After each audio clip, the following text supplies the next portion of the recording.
Hello guys, and welcome back to the HistSleep channel. Tonight, we step softly into the quiet chambers of royal marriages, where the candles burned bright, but the hearts often grew dim. Behind jeweled crowns and golden ceremonies lived men and women bound not by love, but by duty, distance, and silent sorrow. There are weddings that changed history, not because they were happy, but because they slowly fell apart in whispers. So settle in, breathe slowly, and let us walk gently through the saddest royal marriages the world has ever known. Before we begin our walk through these echoing palace halls, I'd like to invite you to subscribe to this channel and give this video a like.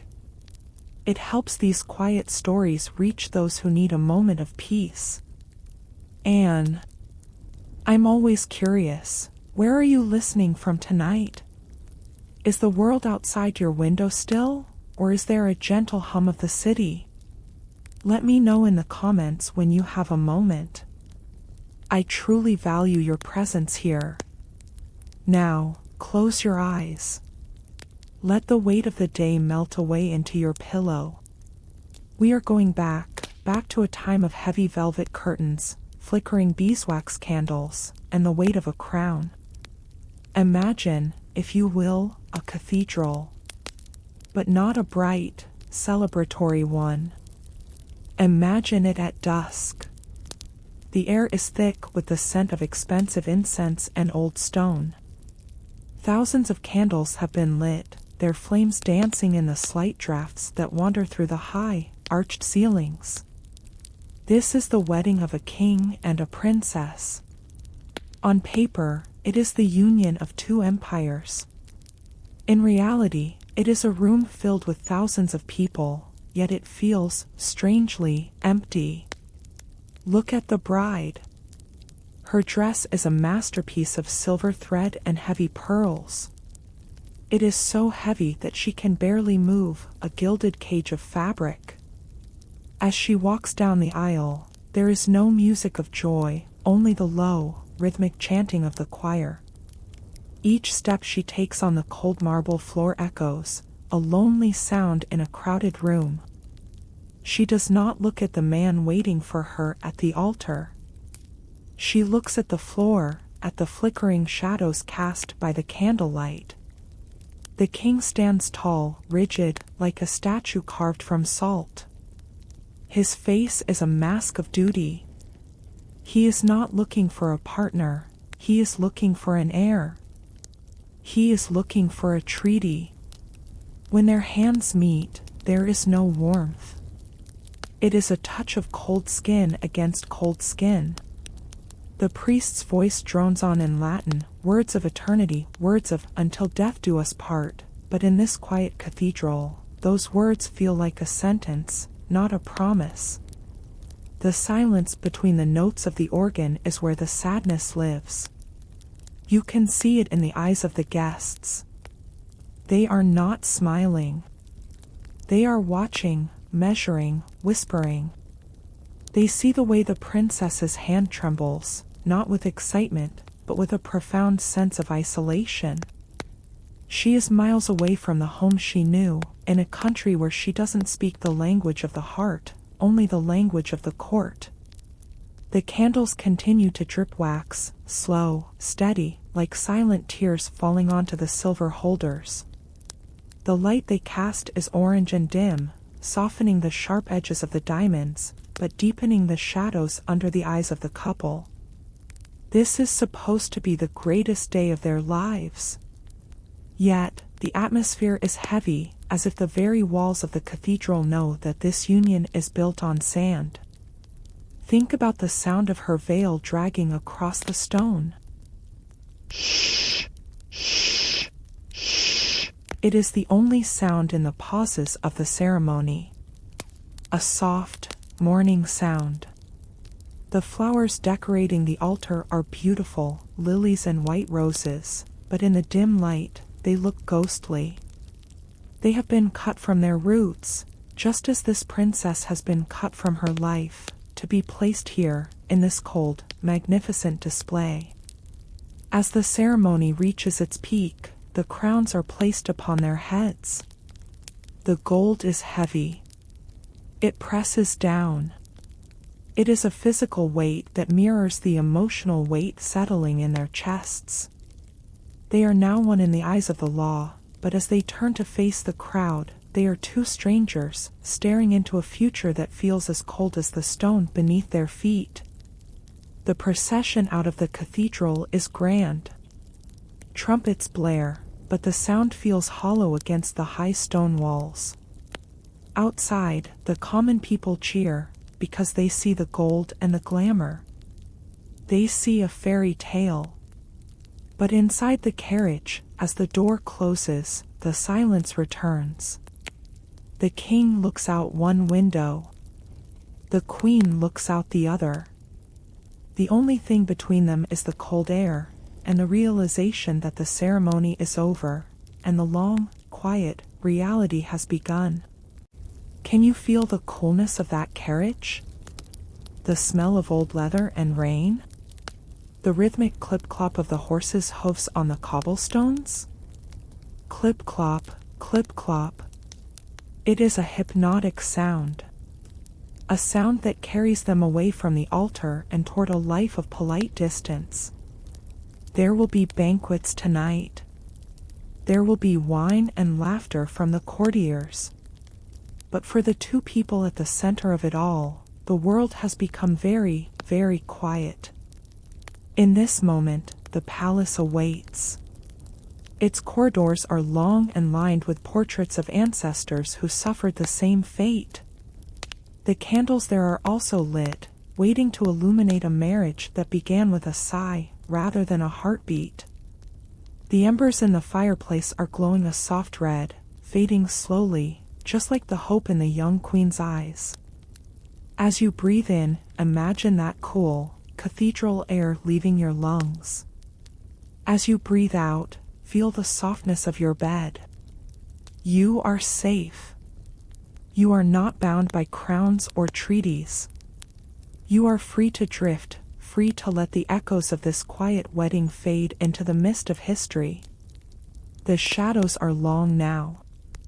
The sun has set on the first day of their union.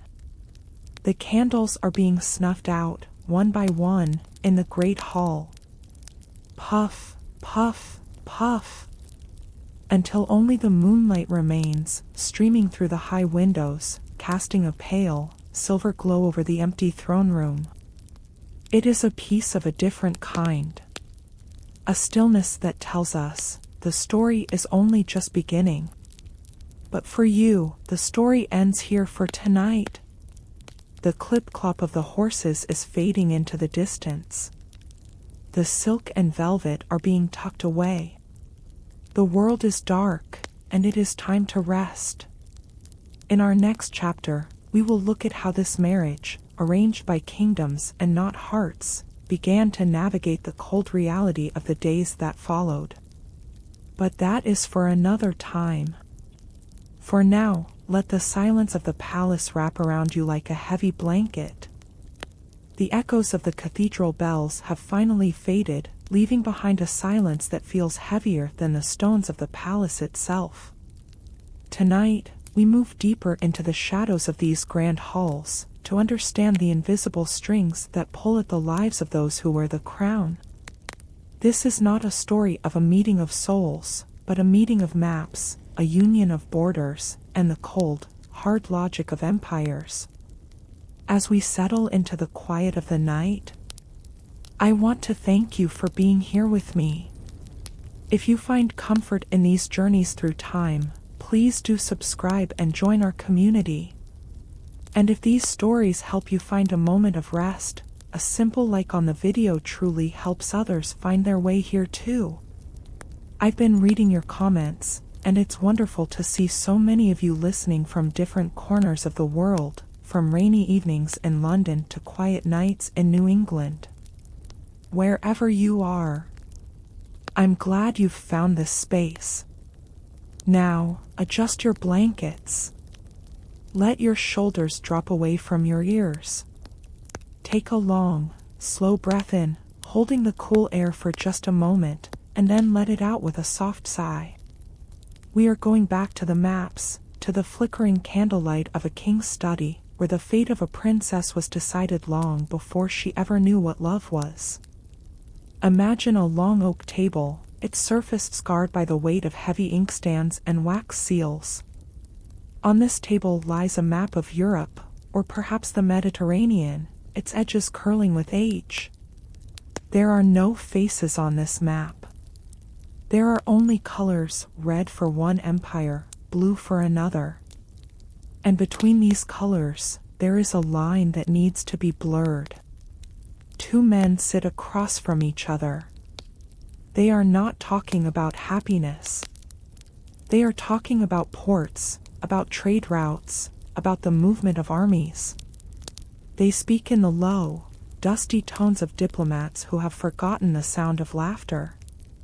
To them, the young princess is not a daughter with a favorite book or a specific way of smiling. She is a diplomatic asset. She is the ink that will sign a treaty that lasting peace depends on. Think about the sound of a quill scratching against parchment in a silent room. Scratch, scratch, scratch. Each stroke of the pen is a year of her life being signed away. Each drop of red wax is a seal on a door that will never truly open for her. The marriage contract is hundreds of pages long. It details her dowry, the gold, the jewels, the towns she will bring with her. But nowhere in those hundreds of pages does it mention the word heart. The princess is in her garden when she is told. The sun is warm on her face, the scent of lavender is in the air. She is young, perhaps still dreaming of the stories she read in secret. And then, the shadow of her tutor or her father falls over her. The news is delivered like a decree from heaven, inevitable and cold. You are to be the bridge between two worlds, they tell her. But a bridge is something people walk over, not something that finds a home. Can you feel the sudden chill in that garden? The way the colors of the flowers seem to fade just a little? She looks at the horizon, toward a country she has never seen, a language she can barely whisper, and a man whose portrait is the only thing she has to hold on to. That portrait is a lie, painted to look heroic and kind, masking the reality of a stranger who is just as trapped as she is. For the king, the arrangement is no different. He sits in his high-backed chair, the weight of his ancestors watching him from the dark oil paintings on the wall. He knows he must marry. It is the duty of his blood. He doesn't look for a woman who understands his thoughts. He looks for a woman whose father has enough ships to protect his coast. The marriage is a transaction, a cold exchange of safety for bloodline. The night before she leaves her home, imagine her packing. Not just clothes, but pieces of her soul.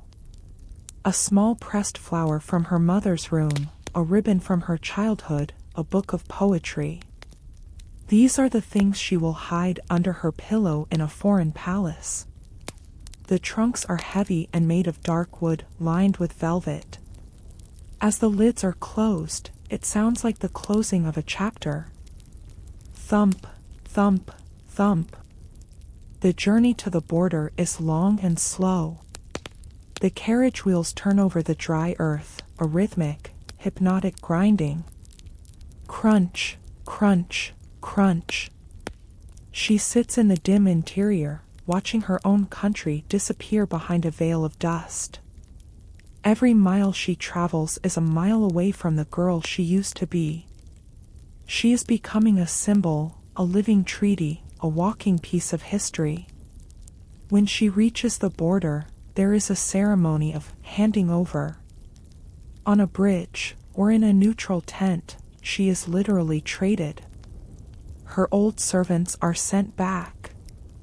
Her old clothes are sometimes even replaced to match the fashion of her new home. She is stripped of her past, and dressed in the future of a kingdom that does not yet know her name. Can you hear the wind whistling through the canvas of that tent? A lonely, hollow sound. The soldiers stand at attention, their armor gleaming but cold. There is no celebration here, only the formal bowing of heads. The politics of the world are being stitched together, and she is the thread. This is the reality of the crown. It is a life of magnificent isolation. The palace she arrives at is larger than anything she has ever seen, but the rooms feel small. Every hallway is a reminder of what was sacrificed for this peace. The alliance is strong, the borders are secure, the trade routes are open. The kingdoms are satisfied. But in the quiet of her new bedchamber, as the moon rises over the unfamiliar trees, the queen sits by the window. The world sees a powerful union. The historians will write about the golden treaty of marriage. But she sees only the vast, empty space between her and the man who sleeps in the room down the hall. The candles in her room are burning low now. The flame is tiny, blue at the base, flickering in a draft you can't quite feel. The wax pools at the bottom, hardening into strange, distorted shapes. This is the peace that was bought. A piece of silence. A piece of duty. As you listen to my voice, feel yourself drifting further away from the noise of the modern world. Let the weight of these historical sorrows remind you how precious your own peace is. You are not a bridge. You are not a treaty. You are simply you, here, in the safety of the dark. The maps on the oak table have been rolled up. The ink has dried. The diplomats have gone to sleep, satisfied with their work. The red and blue lines on the parchment are still, fixed in place for another generation. The world is at rest, held together by the quiet sacrifice of a heart that was never asked what it wanted. Breathe in the stillness. The palace is dark.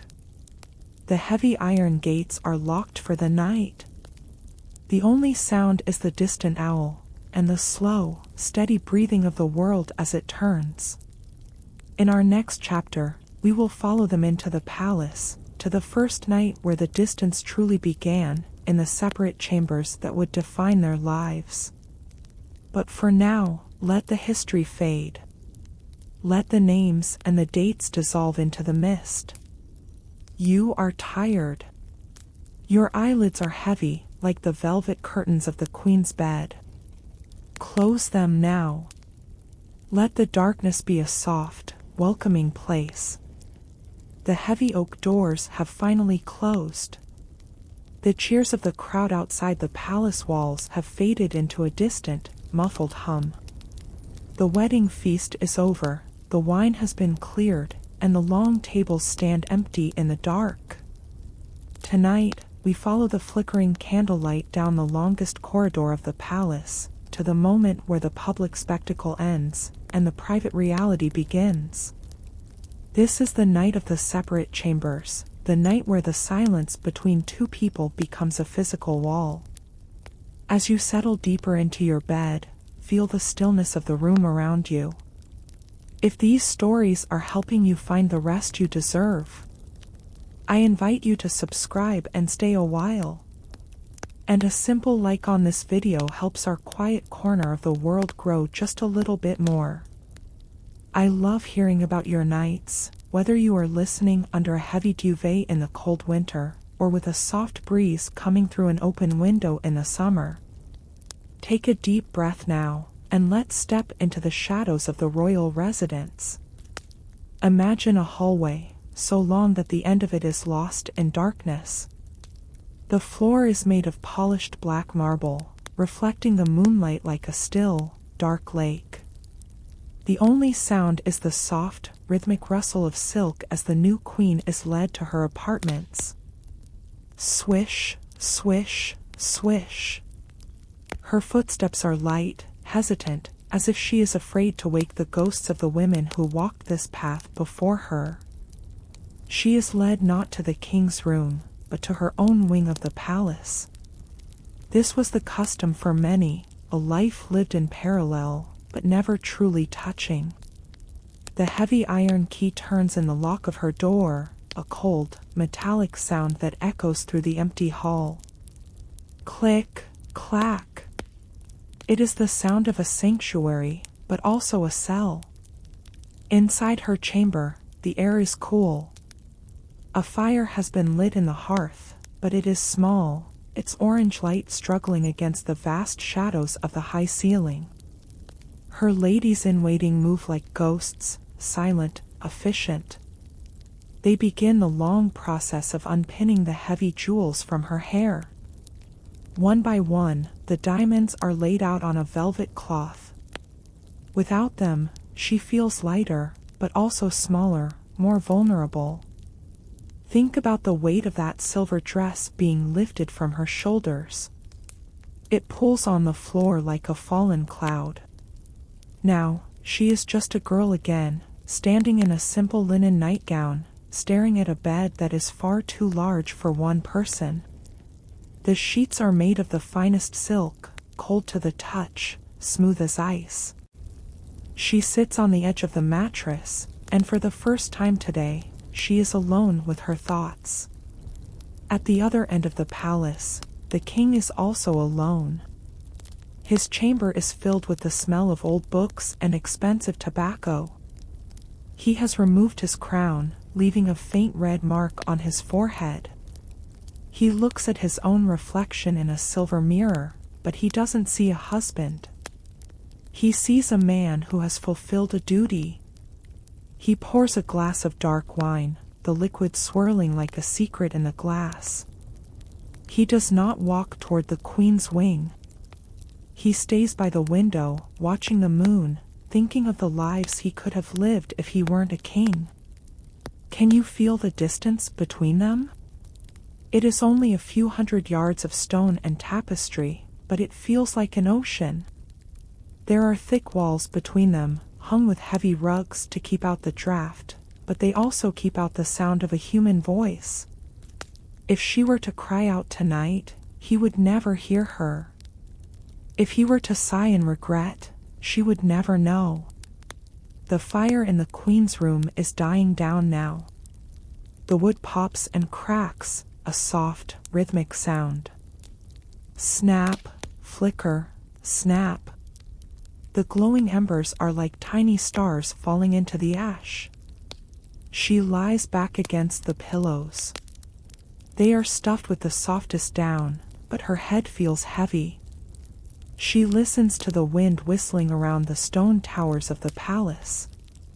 It is a lonely, hollow sound, like a flute played by the night itself. She thinks about her home, the bedroom of her childhood where the sun used to hit the floor at a certain angle in the morning. Here, the sun will rise on a different world. She is a queen now, but in this silent chamber, she is a stranger in her own life. She reaches out her hand to the empty space beside her on the bed. The silk is smooth and very, very cold. The palace guards walk their rounds outside in the courtyard. Their boots hit the cobblestones with a steady, hypnotic beat. Step, step, step. It is a sound of security, but also a reminder that the world is watching. Even in their separate beds, they are not truly free. They are performing a role, even in their sleep. In the king's room, the candle has burned down to a stump of wax. The flame is tiny now, struggling to stay alive in the dark. He eventually closes his eyes, not out of peace, but out of exhaustion. The weight of the kingdom is a heavy blanket, and tonight, it is the only thing keeping him warm. As you listen to the steady rhythm of my voice, imagine the palace growing darker and darker. One by one, the torches in the hallways are being extinguished by the night watchman. The smoke rises in thin, gray spirals, vanishing into the rafters. The world of the 18th century, or the 15th, or the 19th, it all fades into the same darkness. The separate chambers are a symbol of the years to come. Years of polite dinners, years of public ceremonies, years of letters written with formal words. But tonight is the beginning. The first night of realizing that the crown is a lonely weight to carry. The silence of these rooms is the silence of history itself, which remembers the dates of the battles, but forgets the quiet tears shed on silk pillows. Breathe out slowly now. Let the coolness of that palace night air fill your imagination, and then let it go. You are here, in your own space. Your bed is a place of comfort, a place where you are truly yourself. Unlike the queen, you don't have to be a symbol. Unlike the king, you don't have to carry a map in your head. The moon is high now, casting long, silver rectangles across the floor of the separate chambers. The dust motes dance in the light, slow and graceful, like tiny spirits. Everything is still. The palace is a giant, sleeping animal made of stone and history. The embers are now just a dull, red glow. The shadows have won. The night has claimed every corner of the room. The only thing left is the sound of the wind, and the slow, deep breathing of someone falling into a dreamless sleep. In our next chapter, we will look at the letters they wrote to each other, letters filled with formal words that masked the cold silence of their lives. But that is a story for another night. For now, let the darkness hold you. Let the weight of your body sink into the mattress. The long corridor is empty. The candles are out. The history is still. The palace is a place of grand gestures, of sweeping staircases and echoing ballrooms. But sometimes, the most profound tragedies are found in the smallest of things. Tonight, we look at the quiet scratching of a quill against parchment. We look at the letters that traveled the short distance from one wing of the palace to the other, letters that were filled with thousands of words, yet said almost nothing at all. These are the messages of a king and a queen who lived under the same roof, but communicated only through the cold, formal ink of duty. As you settle into your blankets, let the world outside become a distant memory. If you find comfort in these whispers from the past, I invite you to subscribe and stay with us. Your support, a simple like or a comment, helps these stories find their way to others who are looking for a moment of peace. I often wonder, as you listen to these words, are you watching the flickering of a candle, or perhaps the soft glow of your bedside lamp? Wherever you are, I'm glad you're here. Take a slow, deep breath, and let us enter the library of the silent heart. Imagine a desk made of dark, heavy mahogany. The surface is polished so brightly that it reflects the silver inkwell like a mirror.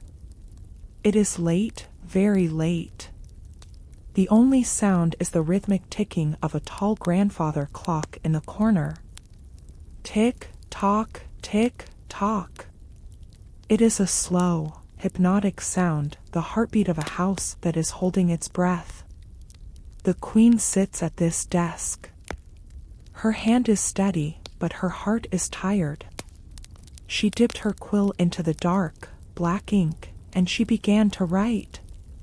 My lord, she starts. Not my love.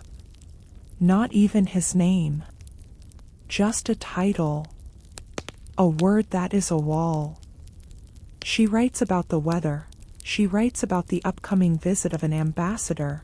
She writes about the health of the royal horses. Her handwriting is perfect, elegant loops and sharp lines, a masterpiece of discipline. But if you look closely at the parchment, you can see where her hand hesitated. A tiny smudge of ink, a place where the quill stayed a second too long. In those tiny blots of black, the real story is hidden. She wants to ask if he saw the sunset tonight. She wants to ask if he ever feels as lonely as she does in this vast stone fortress. But the rules of the court are stronger than the needs of the soul. So, she writes instead, "I trust this finds you in good health and remains your most humble servant." Can you hear the sound of the paper being folded? Crinkle, fold, press. It is a crisp, sharp sound in the silence. She takes a stick of red sealing wax and holds it over a small flame. The wax melts slowly, dripping like a bead of blood onto the paper. Drip, drip. Then, the heavy silver seal is pressed into it. The coat of arms, the symbol of the kingdom, is stamped into the wax. The letter is closed. The door is shut. On the other side of the palace, the king receives the letter. It is brought to him on a silver tray by a servant who does not speak. He opens it with a small gold knife. Schlick. He reads her perfect handwriting by the light of a single lamp. He looks for a sign, a word, a hint of the woman he saw across the cathedral. But there is nothing. Only the formal reports of a partner in a business they didn't choose to start. He sighs, and the sound is lost in the heavy velvet curtains of his study. He pulls a fresh sheet of parchment toward him. The paper is thick and expensive, smelling of cedar and dust. He begins his reply. "My lady," he writes. He tells her the ambassador's visit is confirmed. He tells her the horses are indeed well. He uses words like propriety, duty, and tradition. Think about the distance those letters travel. They are carried by messengers through long, dark hallways lined with suits of armor. The armor stands silent, empty, just like the words in the envelopes. The messenger's boots click on the marble. Click, clack, click, clack. A bridge of paper between two islands of stone. The letters are kept in silk-lined boxes. Over the years, hundreds of them accumulate. If a stranger were to find them centuries later, they would see a perfect marriage of state. They would see respect, protocol, and order. But they would not find a single heartbeat. They would not find the warmth of a hand held in the dark. They are the cold archives, a history of what happens when hearts are replaced by ink. As you listen to the steady rhythm of my voice, imagine those ink-stained pages fading into the mist. The scratching of the quill is growing softer and softer. The grandfather clock is still ticking, but it is becoming a part of the silence. You are moving away from the palace library, away from the weight of those formal words. The ink on the last letter is still wet, shining like a dark eye in the candlelight. But as the night deepens, the light is snuffed out. The darkness settles over the desk, over the parchment, and over the quiet sorrow of a king and queen who could only speak to each other through a pen. Breathe in the cool, still air of your own room. Feel the softness of your pillow against your cheek. You don't have to write letters tonight. You don't have to choose your words with care. You can simply let go. Your thoughts don't need to be elegant, they just need to be still. The palace is finally quiet. Even the messengers have gone to sleep. The letters are tucked away in their boxes. The secrets they didn't tell are safe in the shadows. The world is a vast, dark ocean, and you are drifting on a calm, steady current. Let the image of the flickering candle fade from your mind.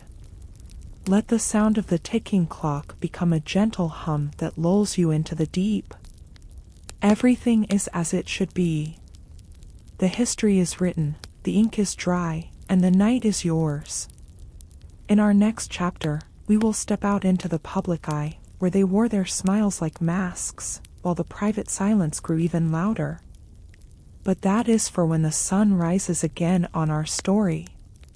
For now, let the darkness wrap around you like a heavy, velvet cloak. You are safe. You are at peace. You are falling, slowly, gently, into the heart of the night. Sleep now. Quietly. Deeply. Like a letter tucked away and forgotten by time. The sun rises over the palace spires, painting the cold stone in shades of gold and rose. But inside, the shadows remain. Tonight, we step out of the quiet chambers and into the grand ballrooms, where the orchestra plays, and the world watches.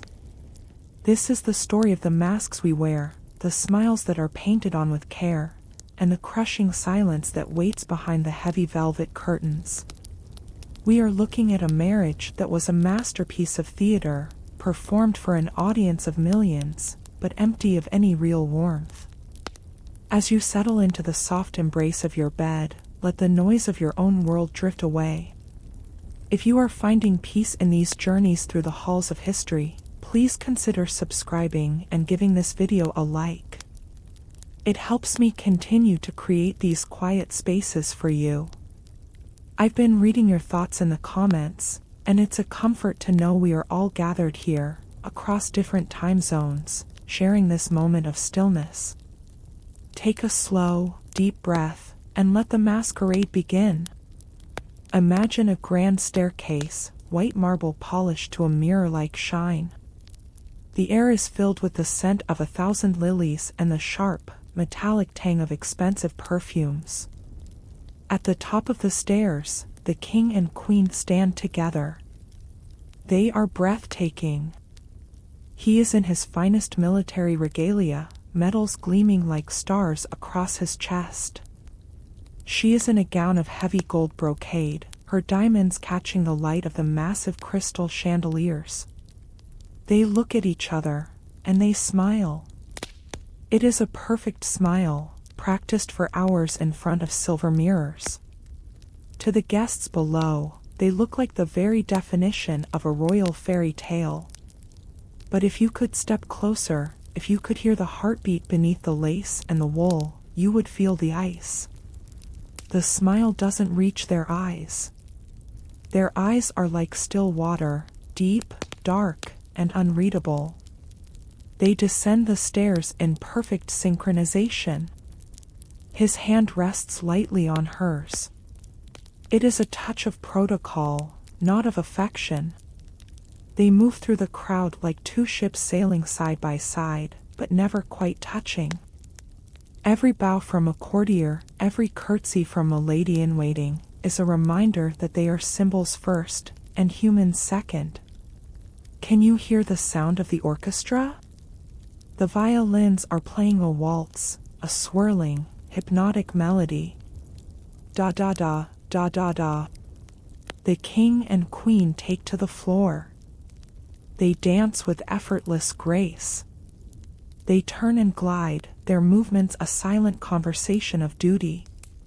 But as they spin, they are looking past each other, at the pillars, at the windows, at the exit.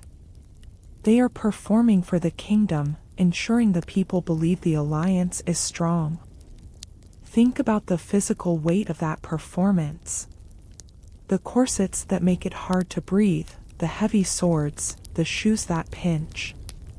But the heaviest weight is the silence that exists even as they speak to the guests. They laugh at the right moments. They nod in unison. They are a perfect team of actors, and the palace is their stage. Dinner is served on plates of solid gold. The room is a blur of candlelight and sparkling crystal. The king makes a toast, his voice booming with authority. He speaks of his beloved queen and the bright future of the dynasty. The guests cheer, their voices echoing off the painted ceilings where gods and goddesses look down in judgment. The queen lowers her eyes, a modest, graceful gesture. But inside, she is counting the minutes until she can be alone. Now, imagine the party ending. The music stops, the last guest bows, and the candles begin to sputter in their holders. The grand doors are closed, and the heavy bolts are slid into place. Clunk, clack. The performance is over. As they walk back toward their separate wings, the change is instant. The smiles vanish. The posture relaxes into a weary slump. The hand that was held so carefully is dropped. They don't speak. There is no "good night," no "did you enjoy the evening?" Just the rhythmic sound of their own footsteps on the marble. Click, clack, click, clack. The silence is so thick you could touch it. This is the private reality. The gold plates are taken away to be washed in cold water. The diamonds are locked in iron safes. The masks are laid on the dressing table, ready to be worn again tomorrow. In the dark, the king sits by his fire, the orange glow reflecting in his tired eyes. In her room, the queen stares at the moon, her reflection in the window looking like a ghost. Can you feel the exhaustion of a life lived in the public eye? The constant need to be on, to be perfect, to be a statue. As you listen to my voice, feel your own need for perfection melting away. You don't have to perform for anyone tonight. You are not on a stage. You are in the quietest, most private sanctuary of all. The palace is finally still. The guards in the hallway are the only ones awake, their halberds occasionally clinking against their armor. The king and queen are in their separate beds, in their separate worlds. The public smiles have been archived for the night, and the private silence has taken its throne. Breathe in the cool, dark air. Feel your muscles softening into the mattress. The waltz is over. The chandeliers have been dimmed. The shadows are soft and kind. They don't demand anything from you. They only ask that you rest. The wicks of the candles are glowing red for a moment before turning to smoke. The smoke drifts up, thin and white, disappearing into the dark rafters. Everything is fading. The gold, the silk, the fake laughter, it all dissolves into the mist of the past. You are moving deeper into the dream. The waltz has become a slow, steady pulse.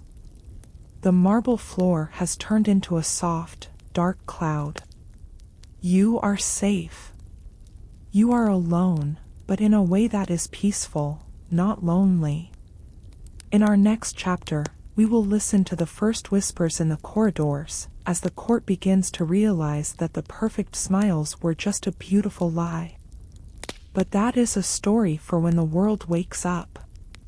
For now, stay here, in the silence. The night is long, and the night is deep. Let it wash over you. Sleep now. Quietly. Deeply. Beyond the masks, into the truth of the dark. The palace is never truly silent. Even in the deepest part of the night, the stones seem to breathe, and the shadows have ears. Tonight, we leave the grand ballrooms and step into the narrow, flickering corridors, where the servants move like ghosts and the courtiers gather in the dim corners. This is where the truth begins to leak out, not through proclamations, but through whispers. The perfect smiles we saw before are starting to crack, and the world is starting to notice. The court is beginning to talk, and their words are as soft as silk, but as sharp as a hidden dagger. As you settle into your pillow, let the weight of your body sink deeper into the bed. If these quiet stories are helping you find a peace that the day denies, I invite you to subscribe and stay a while. Your support, a like, a comment, is the fuel that keeps this fire burning in the dark. I wonder, do you find yourself imagining these stone walls? Can you smell the damp earth and the old wood? Let your mind wander as we listen to the secrets of the palace. Take a slow, steady breath, and let us fade into the shadows. Imagine a long, arched hallway, lit only by a single torch every 20 paces. The light doesn't reach the ceiling, it stays low, dancing on the cold stone floor. Behind the heavy tapestries that line the walls, there are spaces. Spaces where people wait, where they watch, where they listen.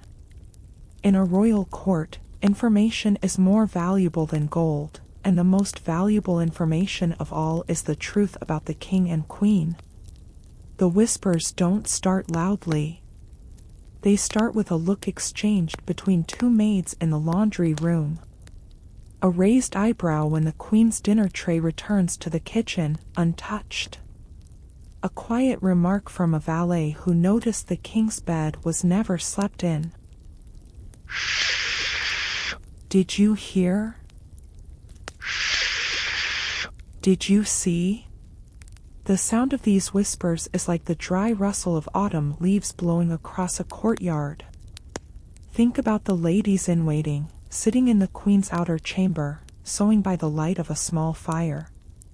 The rhythmic poke, pull, of their needles through the fabric. They speak in low tones, their heads bent together. They talk about the way the queen sighed when the king entered the room. They talk about the long letters that are never written. They are the architects of rumor, building a story out of sighs and silences. The court is a living organism, and gossip is its heartbeat. At the morning levee, when the nobles gather to watch the king dress, they are looking for signs. They watch the way he clenches his jaw when the queen's name is mentioned. They notice the lack of eye contact. They go back to their own rooms and whisper to their spouses. And the whisper grows. It travels from the laundry to the stables, from the stables to the guardhouse, and from the guardhouse to the streets of the city. Can you hear the sound of footsteps on the back staircases? Tap, tap, tap. Soft leather boots on stone. People moving in the dark to share a piece of news. The palace is no longer a fortress of secrets, it is a sieve. The perfect union is being picked apart, piece by piece, by 1,000 small observations. The rumors become more specific. They say the queen cries behind her silk fan. They say the king seeks comfort in the company of old friends, or perhaps new ones. They say the marriage is a hollow shell, a ghost ship sailing on a sea of duty. These whispers are like a slow poison, dripping into the ears of the kingdom. They change the way the guards salute. They change the way the priests pray. Imagine the king and queen walking through the garden. They think they are alone. But behind every hedge, behind every marble statue, there is someone watching. They see the distance between them. They see the way their hands never quite meet.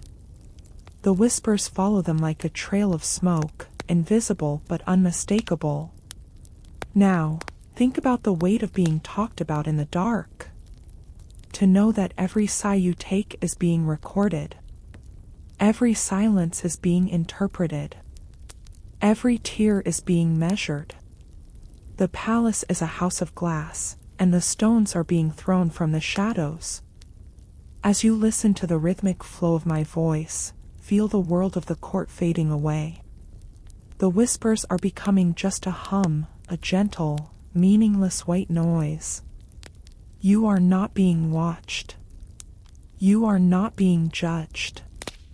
You are in a place where your silence is your own. Your sighs are private, your thoughts are safe, and your peace is absolute. The torches in the hallway are burning low now. The oil is running out, and the flames are small and blue. The courtiers have finally gone to their beds, their heads filled with the secrets they gathered today. The laundry maids are asleep. The stables are quiet. The whispers have stopped for the night, but they hang in the air like dust motes in a beam of moonlight. Breathe in the stillness. The palace is a giant, cold heart that beats with the rhythm of history. But you are far from its reach. You are drifting on a calm river, away from the stone walls, away from the flickering torches, toward the vast, open sea of sleep. The tapestries are still. The shadows have stopped moving. The only sound is the distant, rhythmic dripping of water in a stone basin. Drip, drop, drip, drop. It is a clock that counts the passing of the night. Feel your eyelids growing heavier with every beat. The secrets of the past don't matter now. The names of the kings and queens are just echoes. The whispers are just the wind. Everything is dissolving into a soft, dark gray. In our next chapter, we will look at how they sought comfort elsewhere when the silence of the marriage became too loud to bear. We will talk about the hearts that found warmth in the arms of others. But that is a story for another dream. For now, let the silence be your companion. The night is deep. The world is quiet. You are safe. Sleep now. Quietly. Deeply. Like a secret buried in the heart of the palace. The silence of the palace can sometimes become a weight too heavy for even a crown to carry. When the halls are too long, the beds too cold, and the letters too formal, the human heart begins to look for a spark elsewhere. Tonight, we follow the quiet footsteps of those who stepped out of the royal shadows, searching for a warmth that the throne could never provide. This is the story of secret meetings in moonlit gardens, of whispered names that appear in no history books, and of the hearts that found a home somewhere else. As you settle into the soft folds of your blankets, let the tension leave your body. If these journeys into the hidden corners of time bring you comfort, I invite you to subscribe and stay with us. Your presence here, a simple like or a quiet comment, means more than you know. I often think about you listening, perhaps with the lights dimmed, letting the world of today dissolve into the whispers of yesterday. Take a slow, deep breath, and let us follow the trail of hidden affection. Imagine a small, wooden door, hidden behind a heavy tapestry in the corner of a grand room. It is a door that doesn't exist on the official maps of the palace. It leads to a narrow, winding staircase, and at the bottom, a garden that is wilder than the manicured lawns of the court. Here, the scent of night-blooming jasmine is thick and sweet. And here, someone is waiting.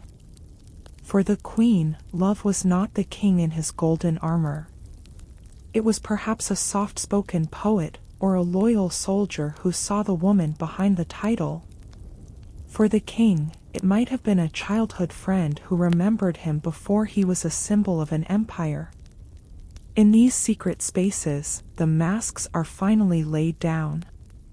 There is no protocol here. There are no bows, no curtsy, no titles. There is only the sound of two hearts beating in the dark. Think about the sound of a whispered name. Not Your Majesty, but a name spoken with a tenderness that makes the air feel warmer. The sound of the wind through the willow trees is the only witness. They sit on a stone bench covered in moss. The stone is cool, but their hands are intertwined. For a few brief hours, the kingdom doesn't exist. The treaties, the borders, the wars, they are all miles away, lost in the mist. But this love is a fragile thing. It lives in the gaps between duties. It lives in the hour before dawn and the hour after midnight. It is a love built on stolen moments. A quick glance across a crowded room, a folded note tucked into a book, a specific flower worn in a lapel. It is a secret language, spoken in the light of day but understood only by two. Can you hear the distant chime of the palace clock? Dong, dong. Every strike is a reminder that the sun will soon rise. And when the sun rises, they must return to their roles. The queen must go back to her silver dresses and her cold letters. The king must return to his maps and his ministers. They leave the garden separately, moving like shadows, leaving nothing behind but the scent of jasmine and the faint imprint of a footstep in the grass. Think about the loneliness of returning to a royal bed after a night of true warmth. The silk sheets feel even colder now. The separate chambers feel even larger. But there is a secret light in their eyes now. A small, hidden flame that keeps them going through the long, boring ceremonies. They are no longer just symbols, they are humans who have tasted freedom. The court continues to whisper. They see the way the queen looks at the garden. They see the way the king lingers in his private study. But they can never truly know. This love is a treasure buried deep beneath the marble floors. It is a history that was never meant to be written, but it is the most real history of all. As you listen to the rhythmic flow of my voice, imagine the secret garden slowly fading into the darkness. The scent of jasmine is lingering for a moment, and then it is gone. You are moving away from the palace, away from the stolen whispers, toward a place of absolute peace. You don't have to hide your heart tonight. You don't have to wait for the moon to be yourself. The small wooden door is closed. The tapestry is pulled back into place. The palace is still. The guards are standing at their posts, unaware of the secrets that walked past them in the dark. The world is a vast, quiet place, and you are at the very center of its rest. Breathe in the stillness. Feel the weight of your body supported by the mattress. The secret meetings are over. The hidden notes have been burned in the fireplace, their ashes rising like gray ghosts into the night air. Everything is at rest. The moon is setting now, dipping below the horizon. The stars are growing faint. The world is waiting for the dawn, but that is a long way off. For now, there is only the dark, and the soft, steady pulse of your own breathing. You are drifting, floating on a sea of quiet memories. The names and the faces of the past are dissolving. The gardens, the palaces, the crowns, they are all becoming a part of the mist. You are safe. You are loved in the way that only the night can love you, without conditions, and without expectations. In our next chapter, we will look at the queen as she sits by her window, waiting for a world that can never truly be hers. We will talk about the lonely weight of those who were born to be great, but wished only to be understood. But that is a story for when you wake. For now, stay here, in the silence. The night is your sanctuary. The dark is your friend. Sleep now, quietly, deeply, like a secret that will never be told. The palace is a world of stone, and stone does not feel. But the woman sitting by the high, arched window tonight, she feels everything. We have seen the grand weddings, the cold letters, and the secret meetings, But tonight, we stop. We stay in one room, with one person, and we listen to the sound of the wind against the glass.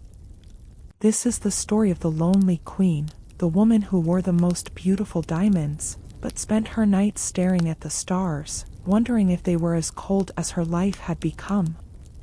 As you sink deeper into your bed, let the day's worries dissolve like mist. If these stories of the past are helping you find a quiet space in the present, I invite you to subscribe and join our silent community. Your support, a simple like or a word in the comments, reaches me like a soft echo in these long palace halls. Are you tucked away tonight? Can you feel the stillness of the air around you? Take a slow, deep breath, and let us sit by the window with her. Imagine a room filled with the finest things the world can offer. There are tapestries from the east, rugs made of the softest wool, and a bed draped in heavy, midnight blue velvet. But the queen is not in the bed. She is sitting on a small, cushioned bench by the window. The stone of the windowsill is cool against her arm. Outside, the kingdom is asleep. The village fires have gone out, and the only light comes from the pale, silver moon. She is looking out, but she is not looking for anyone. She is looking at the vastness of the world. She thinks about the life she was promised in the storybooks, and the life she actually lives. Her crown sits on the dressing table, reflecting the tiny flame of a single candle.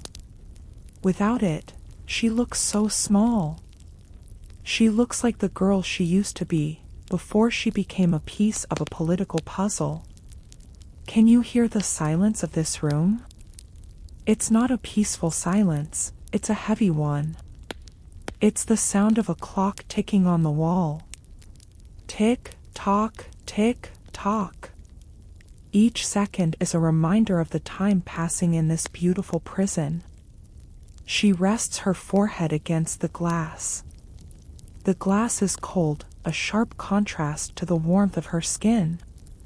She watches her own breath fog the pain, a tiny cloud that appears and then vanishes, just like her hopes.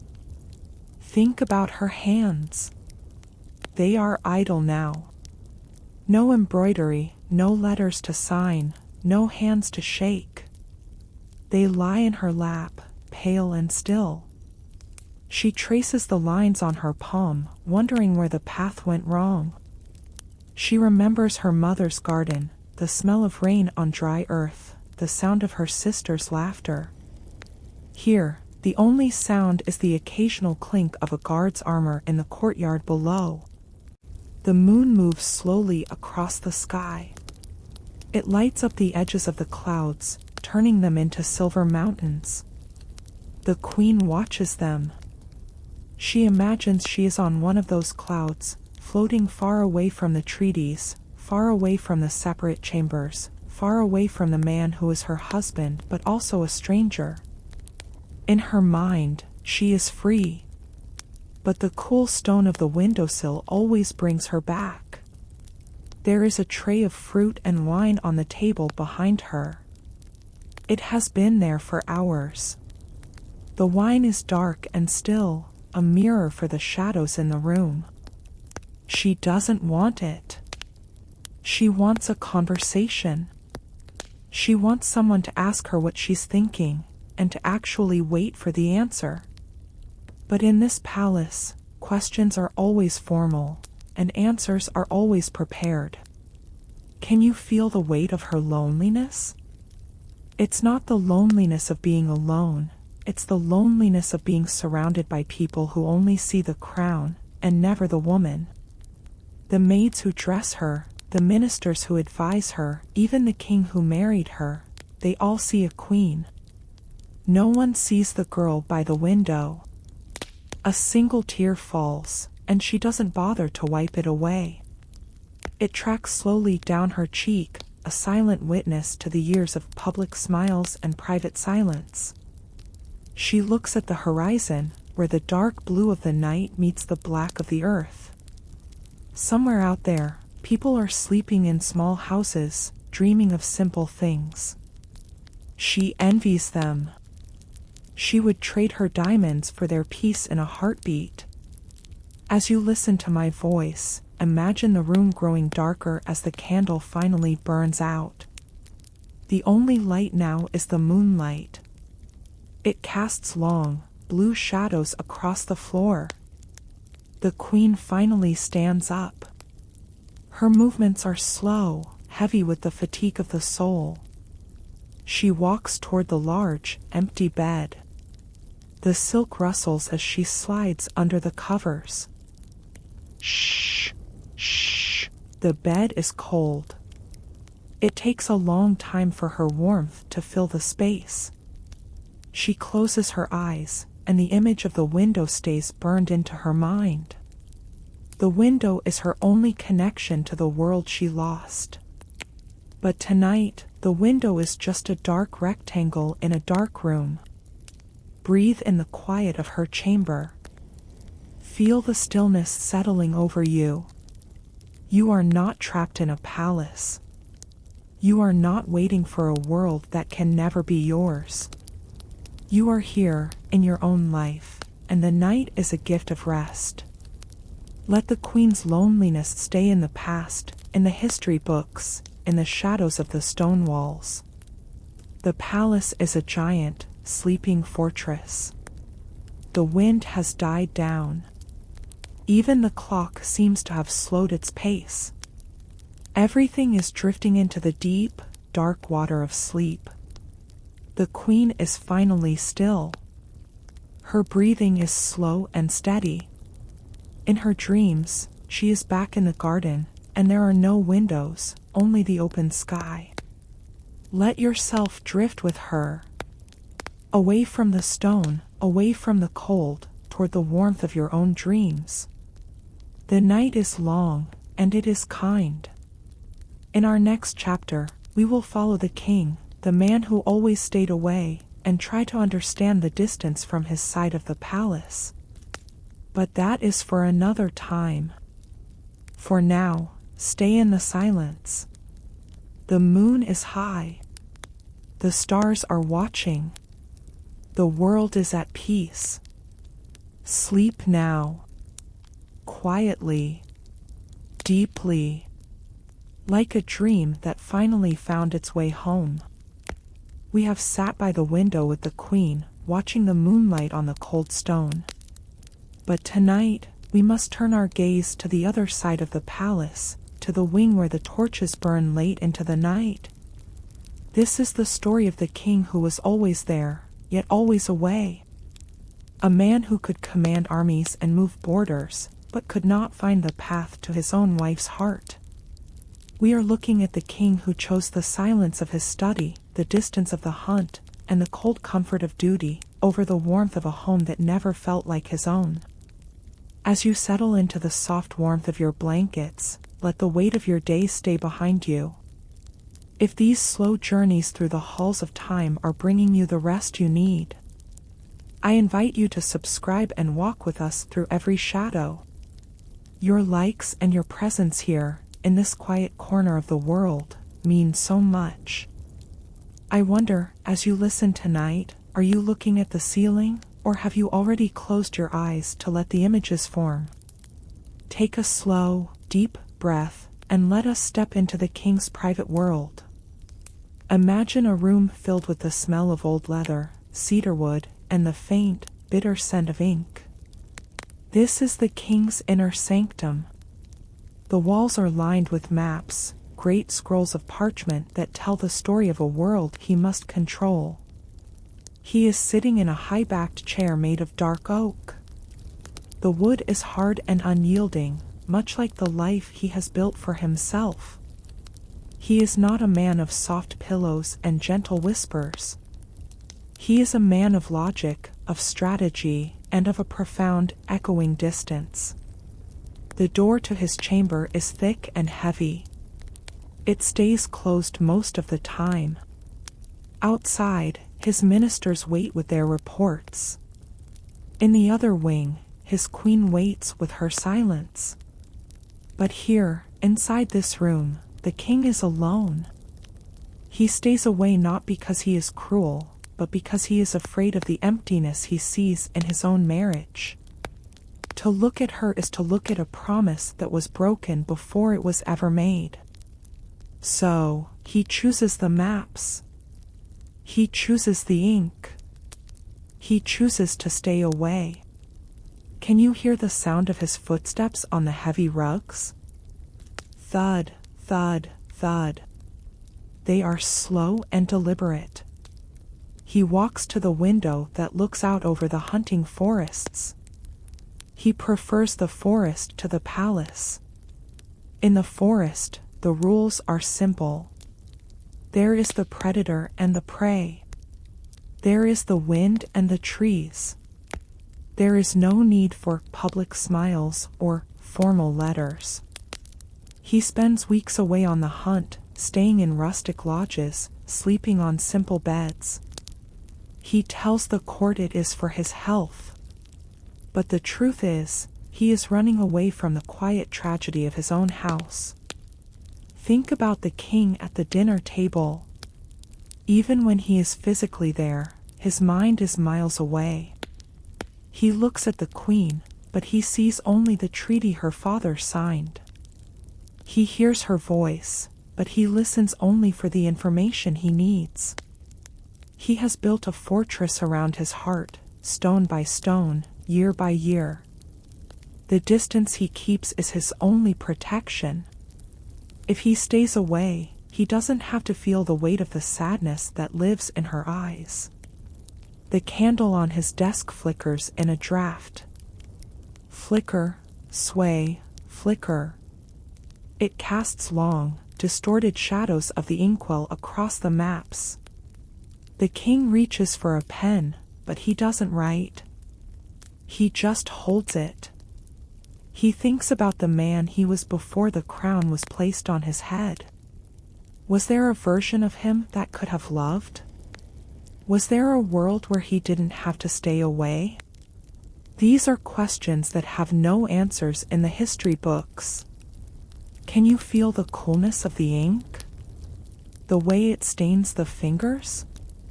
It is a mark of his life, a life spent in service of the state, but never in service of himself. He stays up until the birds begin to chirp in the palace gardens. Only then does he allow himself to sleep, and even then, it is a sleep of exhaustion, not of peace. He is the king who always stayed away. Away from the dinners, away from the dances, away from the quiet moments that make a life worth living. He is a shadow in his own palace, a ghost in his own marriage. The people see his face on the coins, but they don't know the man who stares at the maps in the middle of the night, wondering when the distance will finally become too great to survive. As you listen to the rhythmic pulse of my voice, feel the king's study fading away. The smell of leather and ink is dissolving into the soft, clean scent of your own room. You don't have to stay away from anything tonight. You don't have to run from your own heart. You are allowed to be present, to be still, and to be at peace. The heavy oak door is fading into the mist. The maps are rolling themselves up. The king's high-backed chair is empty now. The fire in his hearth has turned to white ash. Everything is still. The distance that defined his life is now just a footnote in a story from long ago. Breathe in the quiet of the night. Let your breathing match the slow, steady rhythm of the universe. You are safe in the dark. The world is a vast, gentle place, and it doesn't demand anything from you tonight.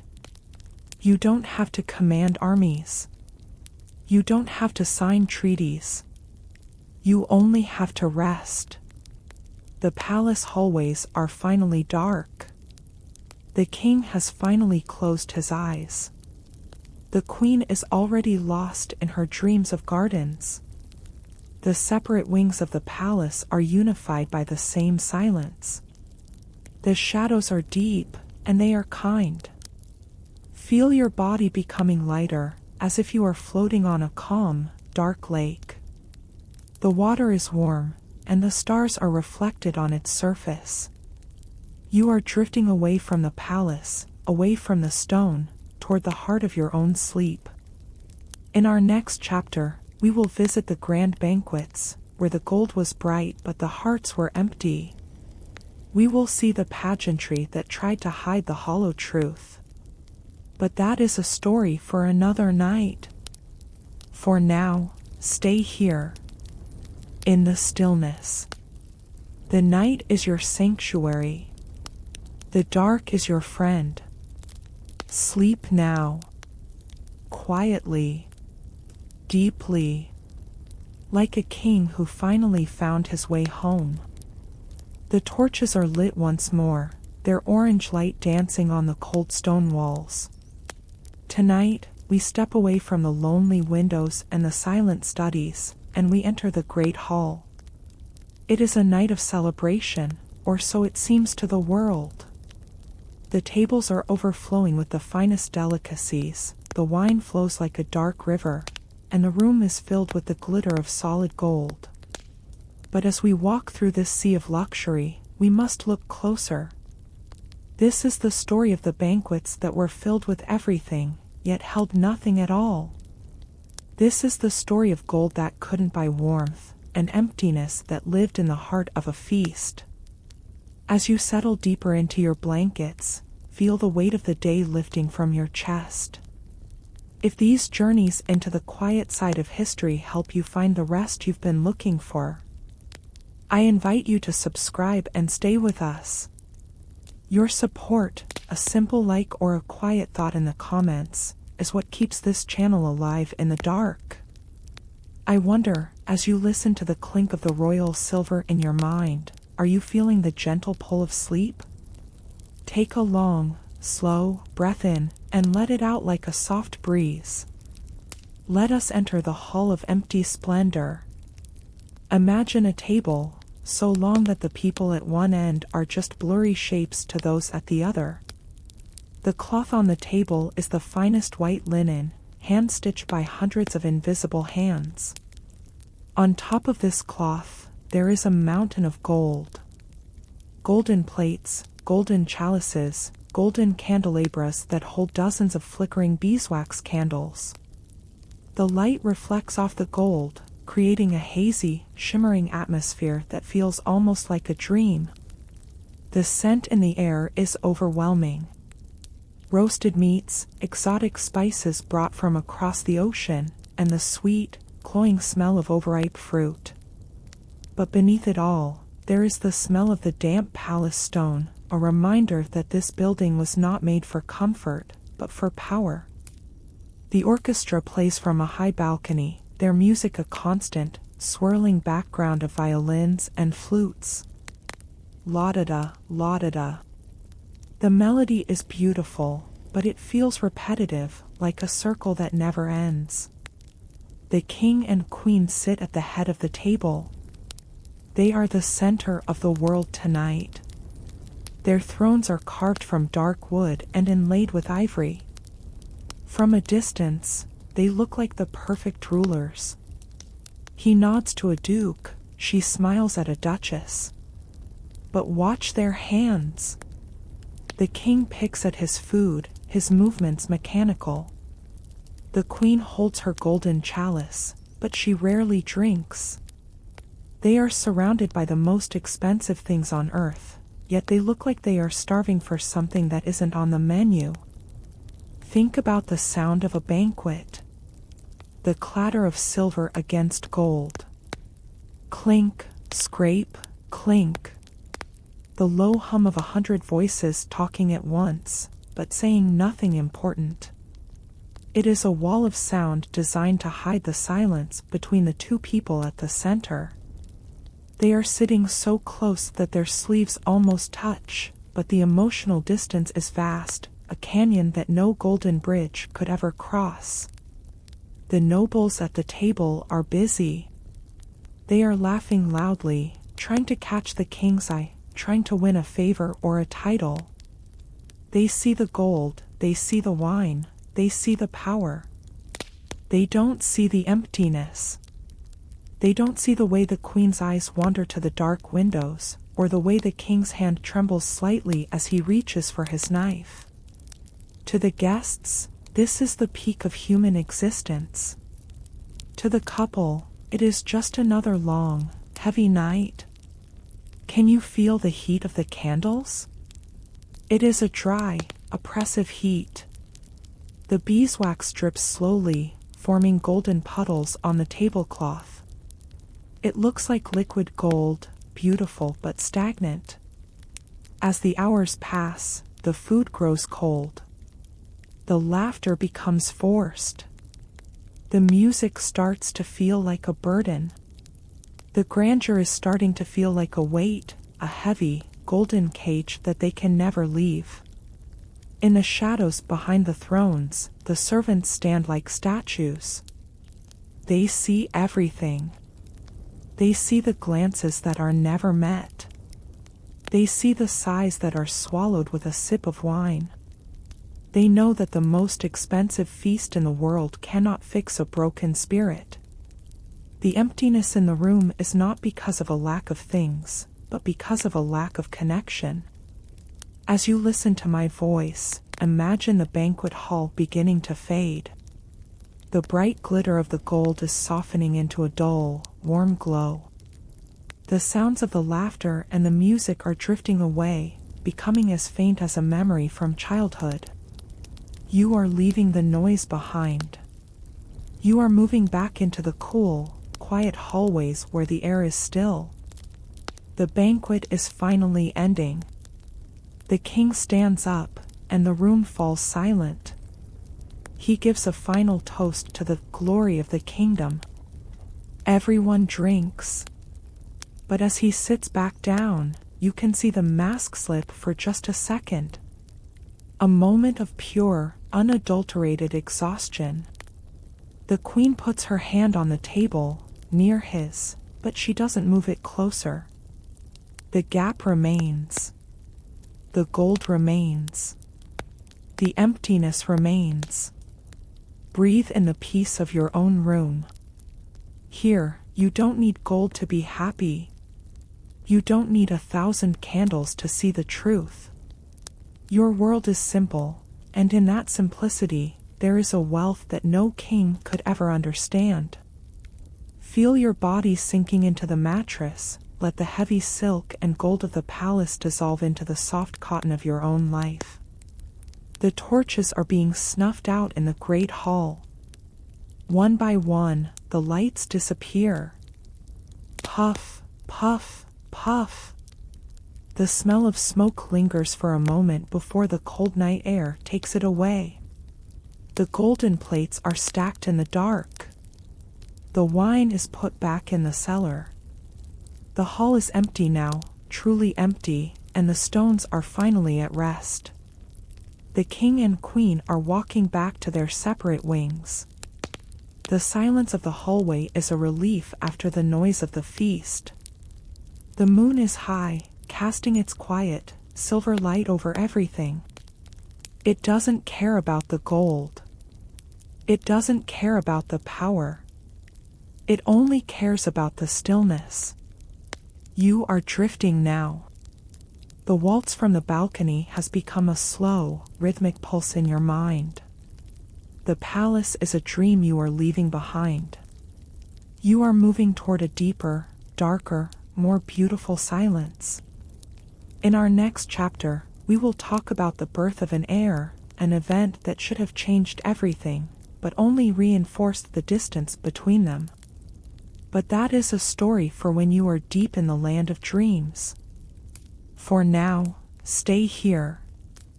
In the quiet. The night is long. The night is kind. The palace bells are ringing, a deep, resonant sound that carries across the valleys and into the hearts of the people. A new life has arrived. An heir has been born to the throne. Tonight, we step into the nursery, where the walls are painted in soft pastels and the air smells of milk and lavender. This was the moment the kingdom was waiting for, the event that was supposed to bridge the gap between a king and a queen.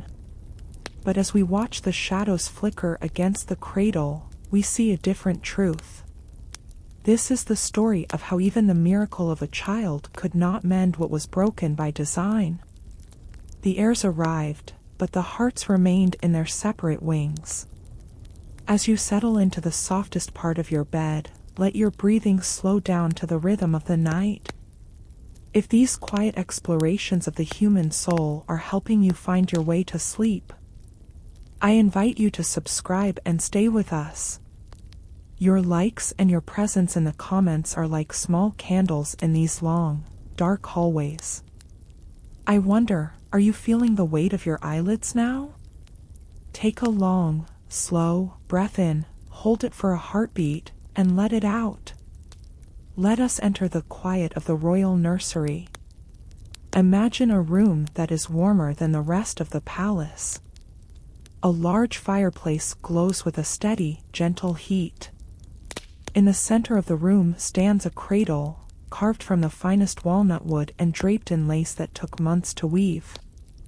Inside, a child sleeps, oblivious to the crowns and the treaties that wait for them in the future. The child is beautiful, a perfect blend of two ancient bloodlines. The queen stands by the cradle. Her hand rests on the edge of the wood, her fingers tracing the intricate carvings. For a moment, she looks at peace. The child is hers. Something real in a world of symbols. She had hoped that this new life would bring the king to her door more often.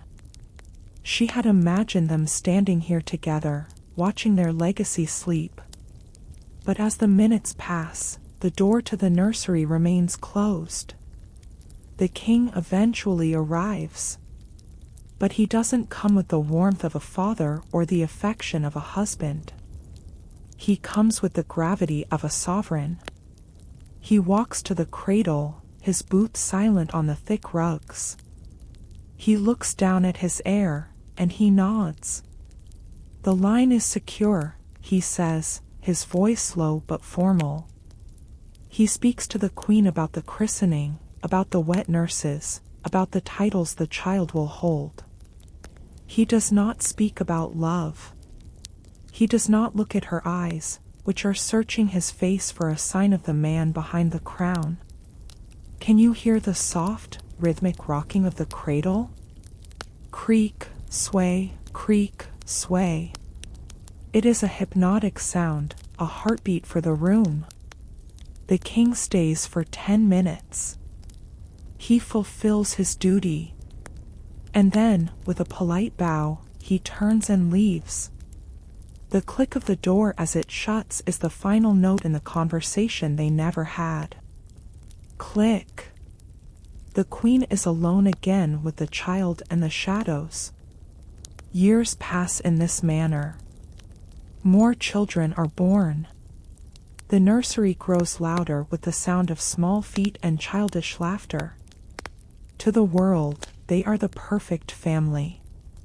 Portraits are painted, showing them sitting together in a sunlit garden, the king's hand resting on the back of the queen's chair. But the portraits are lies, frozen moments of a togetherness that never existed. As soon as the painter puts down his brush, they move apart, retreating to their separate worlds once more. Think about the children as they grow. They see the public smiles, and they feel the private silence. They learn that a marriage is a series of formal dinners and shared ceremonies. They see their mother sitting by the window, and their father staying late in his study. The distance between the parents becomes the architecture of the children's lives. They are the bridges that carry the weight, but even they cannot pull the two sides of the palace together. Can you feel the coolness of the hallway as the king walks away from the nursery wing? He is satisfied. He has provided for the future of the dynasty. He has done what the maps and the ministers required. But as he sits in his study, the silence feels even heavier than before. The children are a reminder of a union that is biological but not spiritual. They are proof of a duty performed, but not a life shared. The queen, in her room, listens to the children sleeping in the next chamber. She loves them with a fierce, protective intensity. They are her world. But as the night deepens, she realizes that she is a mother who is also a ghost. She has given the kingdom its heirs, but she has lost the woman she used to be in the process. The children didn't change the relationship, they only made the emptiness more visible. As you listen to my voice, imagine the nursery fire dying down to a soft, orange glow. The rocking of the cradle has stopped. The children are deep in their dreams. You are moving away from the palace, away from the weight of the legacy, toward the light, airy space of your own rest. You don't have to carry a dynasty tonight. You don't have to bridge any gaps. The palace bells have stopped ringing. The village is still. The guards in the hallway are leaning against their pikes, watching the dust motes dance in the moonlight. Everything is at rest. The tragedy of the parents is a story from the past, and the children are the future that hasn't happened yet. Breathe in the stillness. Feel the softness of your own pillow, a place where you are allowed to be just you. Not a parent, not a child, not a symbol. Just a soul drifting on a calm, dark ocean. The separate wings of the palace are unified by the same darkness, the same quiet, the same peace. The candle in the nursery has finally guttered out. A thin trail of smoke rises, twisting into the dark before vanishing. The world is a vast, gentle place, and it is holding you safe in its arms. You are falling now, slowly, like a feather drifting through a silent hall. The stories are fading.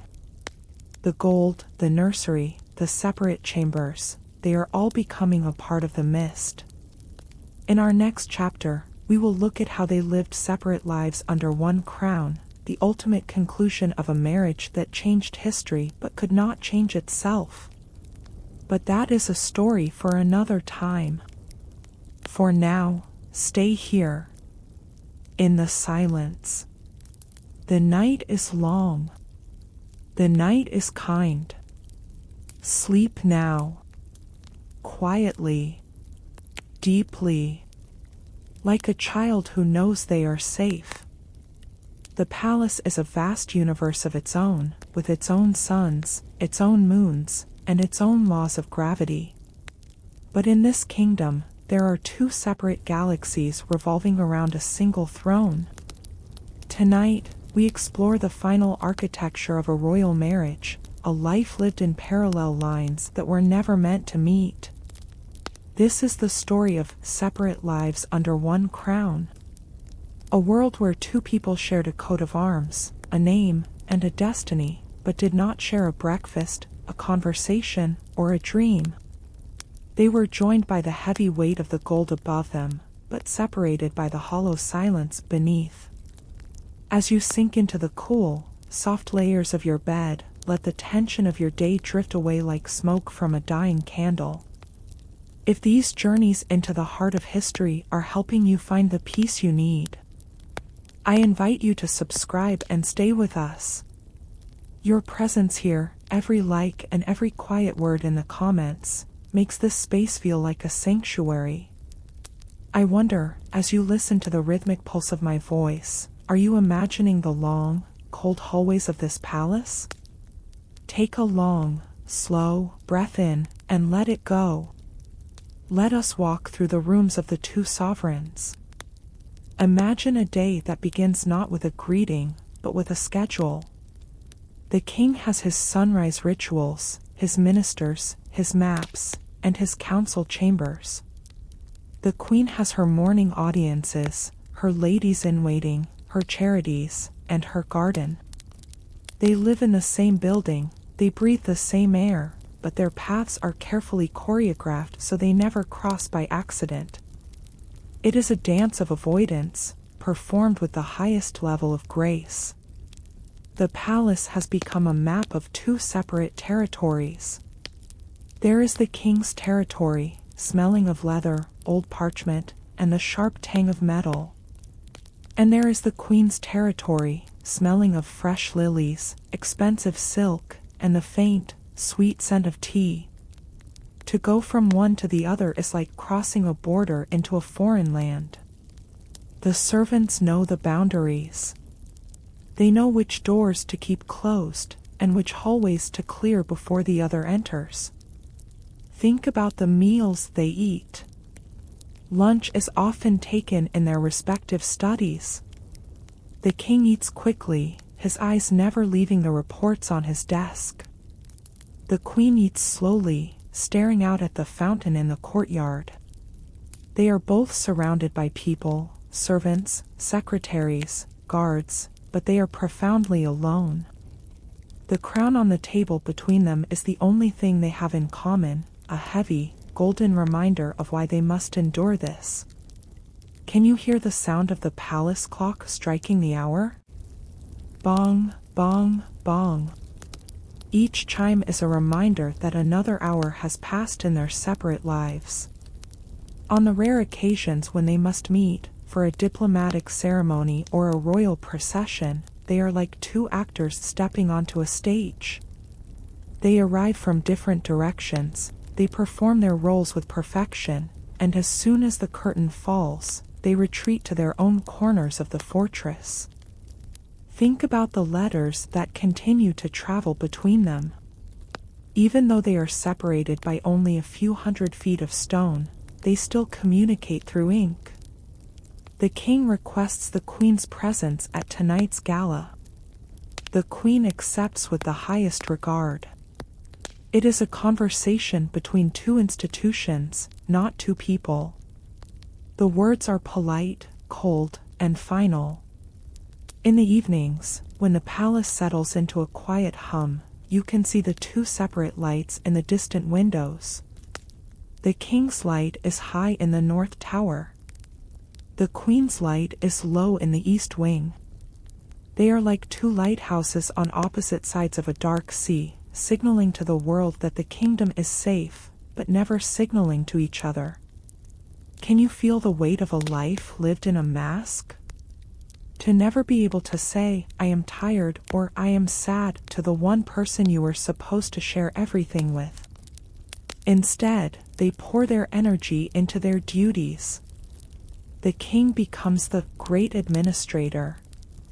The queen becomes the mother of the people. They become legends in the history books, but they remain strangers in their own hallways. The children are now older, moving between these two worlds like messengers. They learn the geography of their parents' distance. They know which topics to avoid and which silence to respect. They are the only living link between the North Tower and the East Wing, but even they cannot fill the space in between. As you listen to the steady, rhythmic flow of my voice, imagine the palace beginning to fade into the night mist. The two separate lights in the windows are growing dimmer. The king has closed his maps. The queen has stepped away from the window. The separate territories are now just dark rooms in a dark building. You are leaving the geography of their loneliness behind. You are moving into a space where there are no borders, no titles, and no distance. Breathe in the quiet of your own sanctuary. You don't have to live a parallel life. You don't have to perform for a kingdom. Your world is whole, and your heart is allowed to be exactly where it is. Feel the softness of your blankets wrapping around you like a cloud. The gold and the stone of the palace are dissolving into the soft gray of sleep. The palace guards are changing their shifts. The sound of their boots on the stone is a distant, hypnotic rhythm. Step, step, step. The world is a vast, calm ocean, and you are drifting on a steady current away from the shore. The crown is just a shadow now, a symbol that has no power over the night. The two separate lives are now unified by the same deep, dreamless sleep. The silence of the North Tower is the same as the silence of the East Wing. In the dark, everyone is equal. In the dark, everyone is at peace. Feel your body becoming heavier, sinking into the deep comfort of the night. The stories of the past are becoming faint, like old photographs fading in the sun. The kings and queens, the treaties and the tragedies, they are all becoming part of the starlight. In our next chapter, we will meet the favorite, the person who stepped into the space the spouse could never fill. We will see how the heart found its own way when the path of duty was too cold to follow. But that is a story for another night. For now, stay here, in the stillness. The night is long. The night is kind. Sleep now. Quietly. Deeply. Like a kingdom that has finally found its peace. The palace hallways are long, but the space between a king and a queen can be even longer. When duty creates a desert, the heart naturally seeks an oasis. Tonight, we step away from the separate chambers and look toward a third figure, the one who stepped into the warmth that the royal marriage could never provide. This is the story of the favorite. Not a king, not a queen, but the one who held the key to the private door. The one who replaced the spouse in everything but title, becoming the confidant, the lover, and the true companion in a world of golden shadows. As you settle into the deepest part of your mattress, let the weight of your day evaporate into the cool night air. If these journeys into the hidden corners of the past are bringing you the rest you deserve, I invite you to subscribe and join our quiet circle. Your likes and your presence in the comments help this channel reach those who are searching for a moment of stillness. I wonder, as you listen to my voice, can you feel the softness of the velvet curtains in this story? Take a long, slow breath in and let it out.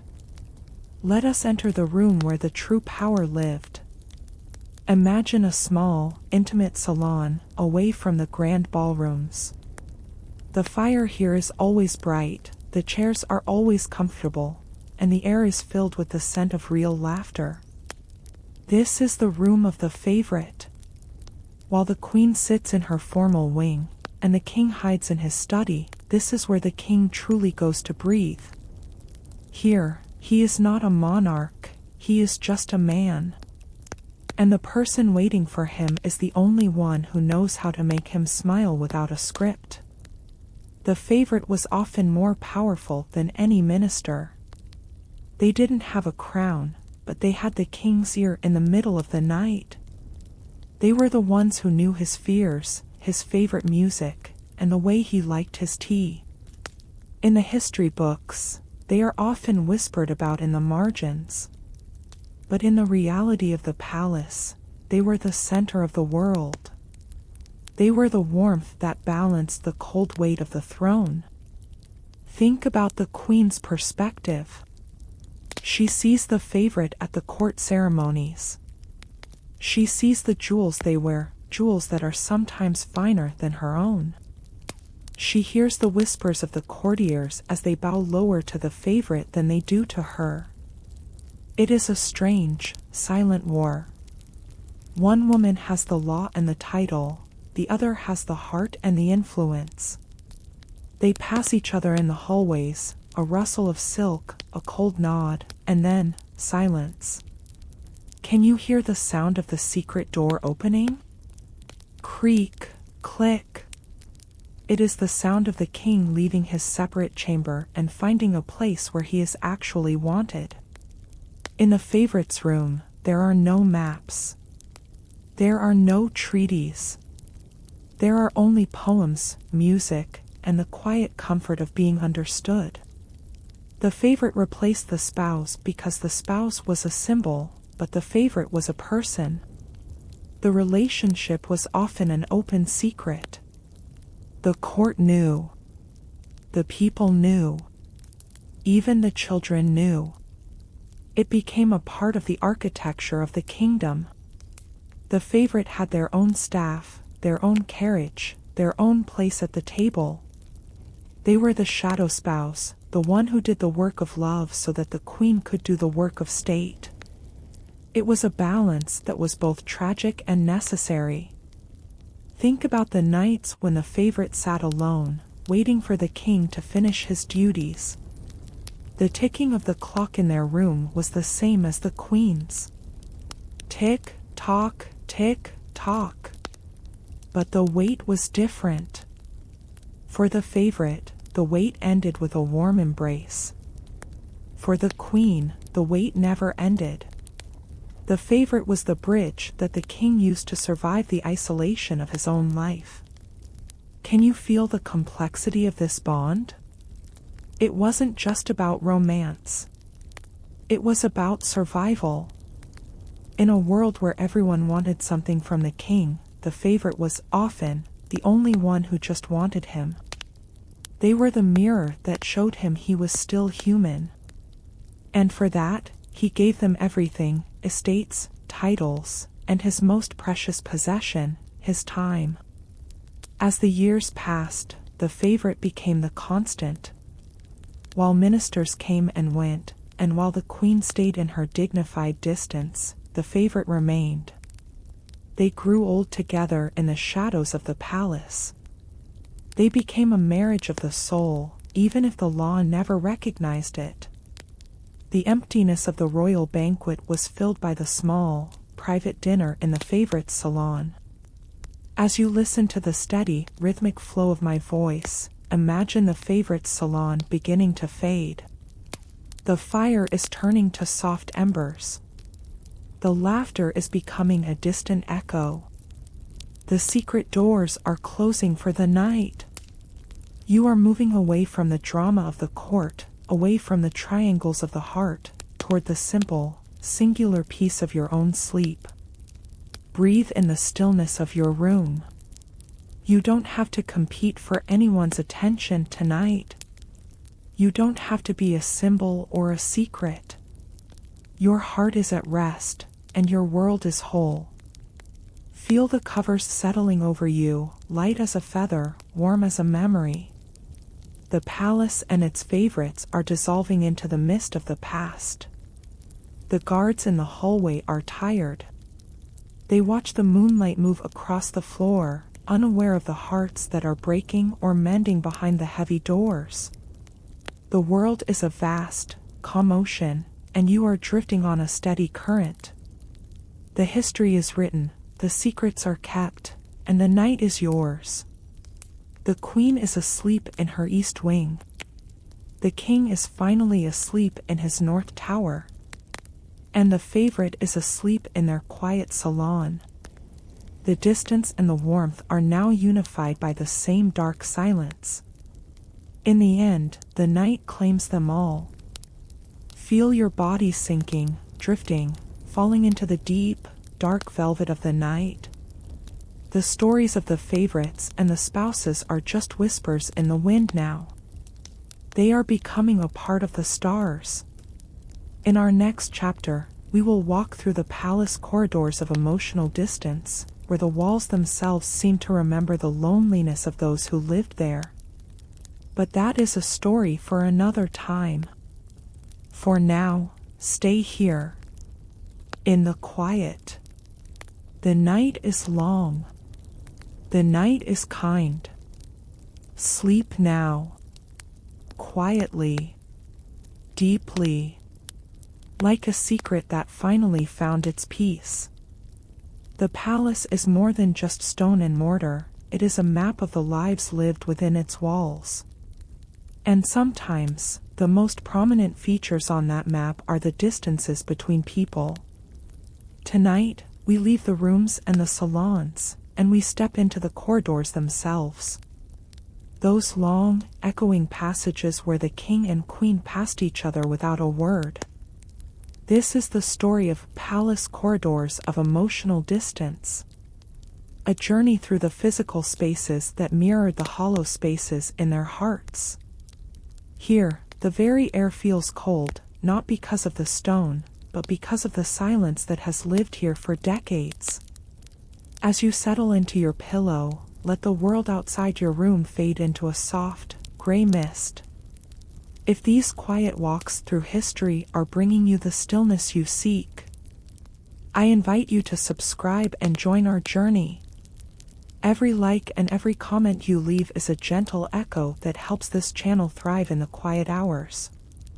I wonder, as you listen, can you hear the faint sound of your own breathing? Take a long, slow breath in, hold it for a moment of peace, and let it out. Let us walk down the halls of the silent palace. Imagine a hallway so long that the candles at the far end look like tiny, distant stars. The floor is made of cold, gray flagstone, worn smooth by centuries of footsteps.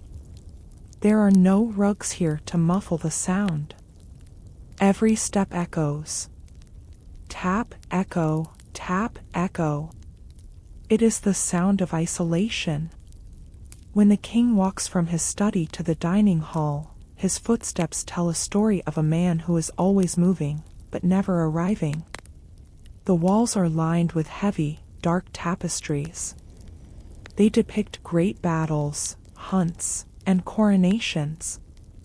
But in the dim light of the flickering torches, the figures in the tapestries look like ghosts. They watch the king and queen pass by, two people who are theoretically united, but practically strangers. When they meet in these corridors, there is a brief pause. A formal nod. A rustle of silk as the queen curtsies. And then, they continue on their separate ways. The corridor doesn't bring them together, it only emphasizes how far apart they truly are. Can you feel the draft that wanders through these halls? It carries the scent of old dust, candle smoke, and the dampness of the earth below. It is a wind that never stops. It blows through the gaps in the heavy oak doors, whispering secrets that no one wants to hear. The queen often walks here alone at night. She traces the carvings on the stone walls with her fingers. The stone is unyielding. It doesn't care about her sorrow. It only records the passage of time. Think about the portraits that hang in these corridors. Generations of ancestors who lived this same life. They look down with cold, painted eyes. They were the ones who built this architecture of distance. They were the ones who decided that a royal marriage was a treaty, not a home. In these hallways, the weight of the past is more than the weight of the present. The king and queen are just the latest actors in a play that has been running for 500 years. Can you hear the sound of a distant door closing? Thump. The sound travels through the stone, vibrating in the floor beneath your feet. It is the sound of finality. In the palace corridors, a closed door is a statement. It says, "This is my world, and you are not part of it." There are hundreds of doors in this building, and for this couple, most of them are locked. The servants move through these halls like shadows. They are the invisible witnesses to the emotional distance. They see the king linger by a window, staring at nothing for half an hour. They see the queen turn back to her room when she hears the king's footsteps approaching. They know the geography of the palace better than the royals themselves. They know which hallways are safe and which are filled with the tension of an unspoken argument. Think about the light in these corridors. It is never bright. Even in the middle of the day, the sun only enters in thin, sharp beams through the narrow windows. The beams are filled with dancing dust motes, tiny fragments of history floating in the air. By night, the torches cast long, shivering shadows that stretch across the floor like reaching arms. But the arms never find what they are looking for. They only find more stone. As the years pass, the corridors become even quieter. The children have grown and moved to their own wings. The favorites have their own salons. The king and queen are left with the silence of the hallways. They are like two statues in a gallery, fixed in their places, separated by a gallery of empty space. The emotional distance has become a physical reality that they can no longer ignore. As you listen to the steady, rhythmic flow of my voice, imagine the palace corridors beginning to dissolve. The cold stone is turning into soft, warm clouds. The flickering torches are becoming the gentle glow of distant stars. You are moving away from the echoing hallways, away from the locked doors, toward the open, limitless space of your own dreams. Breathe in the stillness of your own sanctuary. You don't have to walk down long, lonely halls tonight. Your world is intimate, warm, and full of life. Feel the mattress supporting you, let the heavy history of the palace fall away into the dark. The king and his corridors are becoming a story from a book you have just closed. The palace guards are standing still in the shadows. Their breath is the only sound in the hallway.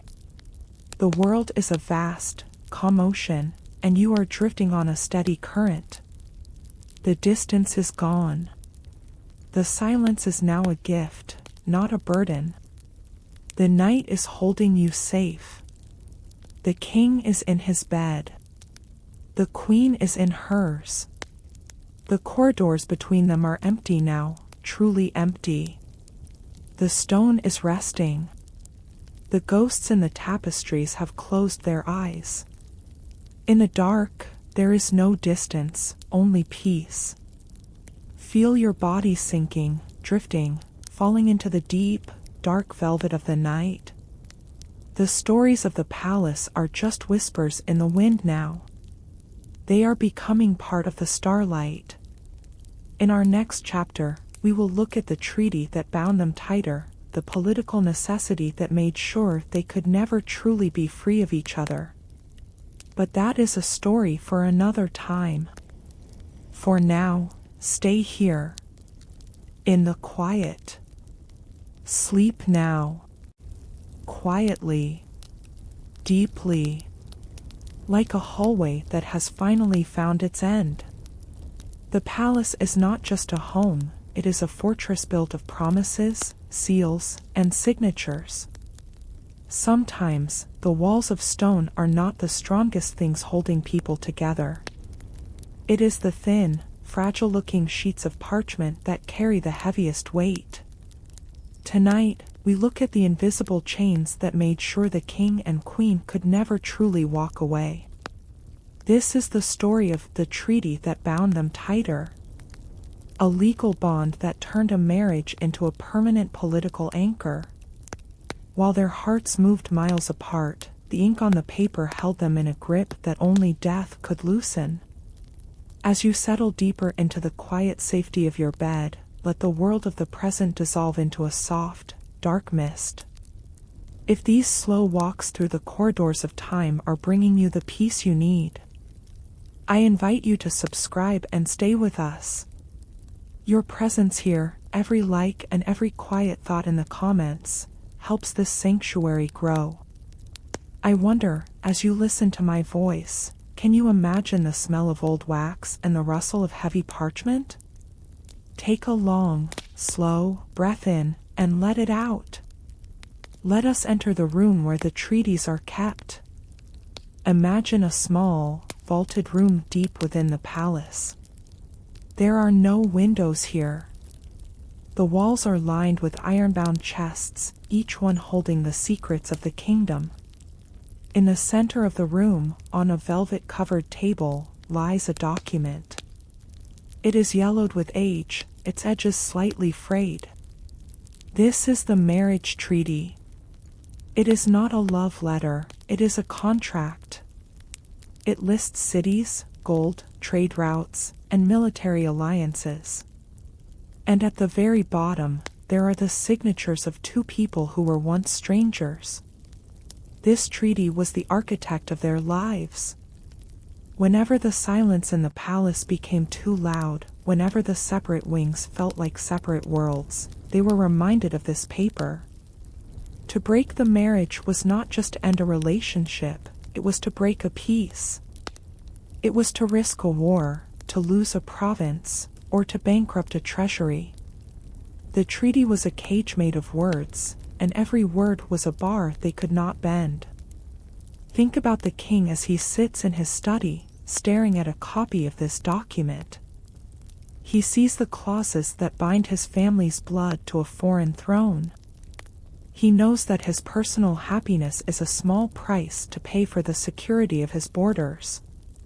The ink is dry, but to him, it feels like it is still wet, still staining his hands. He is a prisoner of his own greatness, bound by a piece of paper that he signed before he even knew what he was losing. Can you hear the sound of the parchment as it is unrolled? Crinkle, scratch, slide. It is a dry, dusty sound. The queen also has a copy in her private cabinet. She reads the sections about her dowry, the lands she brought with her. These lands are the anchors that keep her here. If she were to leave, her father's kingdom would suffer. Her duty is not just to the man she married, but to the thousands of people who live on those lands. The treaty bound them tighter than any wedding vow ever could. The court officials and the lawyers are the guardians of this bond. They are always there, in the background, reminding the couple of their obligations. They speak in the language of precedent, protocol, and legal necessity.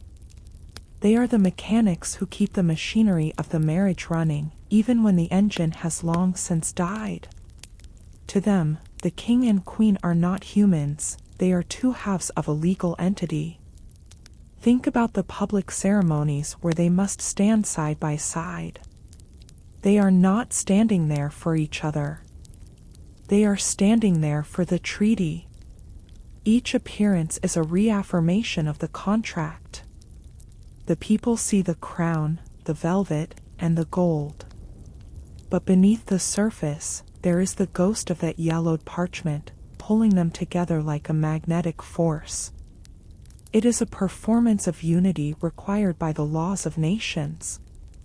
Can you feel the weight of a life where every choice is already made? Where you cannot say enough because a document from 20 years ago says forever. The emotional distance we have walked through was the only way they could find space to breathe. Inside the treaty, they were one. Outside of it, in the quiet of their own minds, they were finally free to be alone. As the years pass, the treaty becomes more important than the people themselves. The alliance is successful. The trade grows. The kingdom prospers. On the maps, the marriage is a triumph of diplomacy. In the palace, it is a long, quiet endurance. They are the victims of their own success, bound tighter and tighter by the very peace they helped to create. As you listen to the steady, rhythmic flow of my voice, imagine the vaulted room beginning to fade. The iron-bound chests are dissolving into the shadows. The yellowed parchment is turning into soft, gray smoke, drifting away into the night sky. You are moving away from the contracts, away from the obligations, toward a place where no one demands anything from you. Breathe in the stillness of your own room. You don't have to sign any treaties tonight. You don't have to be an anchor for a kingdom. Your world is your own, and your peace is a gift you give to yourself. Feel the covers settling over you, warm and light. The palace and its legal chains are becoming a story from a distant, faded world. The palace guards are walking their final rounds. The sound of their footsteps is a rhythmic, fading beat. Step, step, step. The world is a vast, calm ocean, and you are drifting on a steady current. The ink has faded. The signatures are just lines of dust. The night is holding you safe in its vast, wordless embrace. The king is asleep. The queen is asleep. And the treaty lies in its dark chest, silent and still. In the dark, the laws of nations don't matter. In the dark, there is only the slow, deep breathing of the world. Feel your body becoming heavier, sinking, falling into the deep, dark velvet of the night. The stories of the past are just whispers in the wind now. They are becoming part of the starlight. In our next chapter, we will listen to a public scandal told in soft voices, a moment when the silence of the palace was finally broken by the outside world. But that is a story for another time. For now, stay here. In the quiet. The night is long. The night is kind. Sleep now. Quietly. Deeply. Like a promise that has finally been kept. The palace walls are thick, built to keep the world out and the secrets in. But even the strongest stone cannot stop the truth when it begins to leak like water through a crack. Tonight, we step away from the treaties and the formal rooms, and we listen to the sound of the city beyond the gates. This is the story of a public scandal told in soft voices. A moment in history when the private tragedy of the king and queen finally became public property. It wasn't a loud explosion, it was a slow, creeping realization, whispered in coffee houses, printed in blurred pamphlets, and discussed in the shadows of the marketplace. As you settle into the perfect comfort of your bed, let the noise of your own day fade into the background. If these journeys into the hidden corners of the past are helping you find the rest you need, I invite you to subscribe and stay with us. Your presence here, a simple like or a quiet thought in the comments, is a gentle light in these long, dark hallways. I wonder, as you listen to my voice, can you imagine the rustle of a secret letter being opened? Take a long, slow breath in and let it out. Let us enter the world of the whispered scandal. Imagine a narrow street in the capital city, late at night. The cobblestones are wet with rain, reflecting the dim light of the oil lamps. Inside a small, crowded tavern, a group of people are gathered around a single, crumpled piece of paper. It is a pamphlet, printed in secret on a hand press. It doesn't use names. It uses symbols. A crown with a crack in it. A lion and a lily standing on opposite sides of a broken bridge. Everyone knows who it means. The secret is out. The scandal didn't start with a crime. It started with the silence we have been walking through. The people began to notice that the king was always away. They noticed that the queen's eyes were always red at the morning processions. They noticed the favorite, who lived in the palace like a shadow sovereign. The public is a giant, collective ear, and it had heard enough of the palace's silence to know that something was wrong. The tragedy that the king and queen had tried so hard to hide was now the talk of the kingdom. Think about the sound of a whisper in a crowded room. Psst, did you hear? Shh, is it true?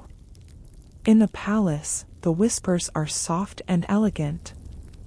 In the city, they are sharp and hungry. People who will never meet the king feel they have a right to judge his heart.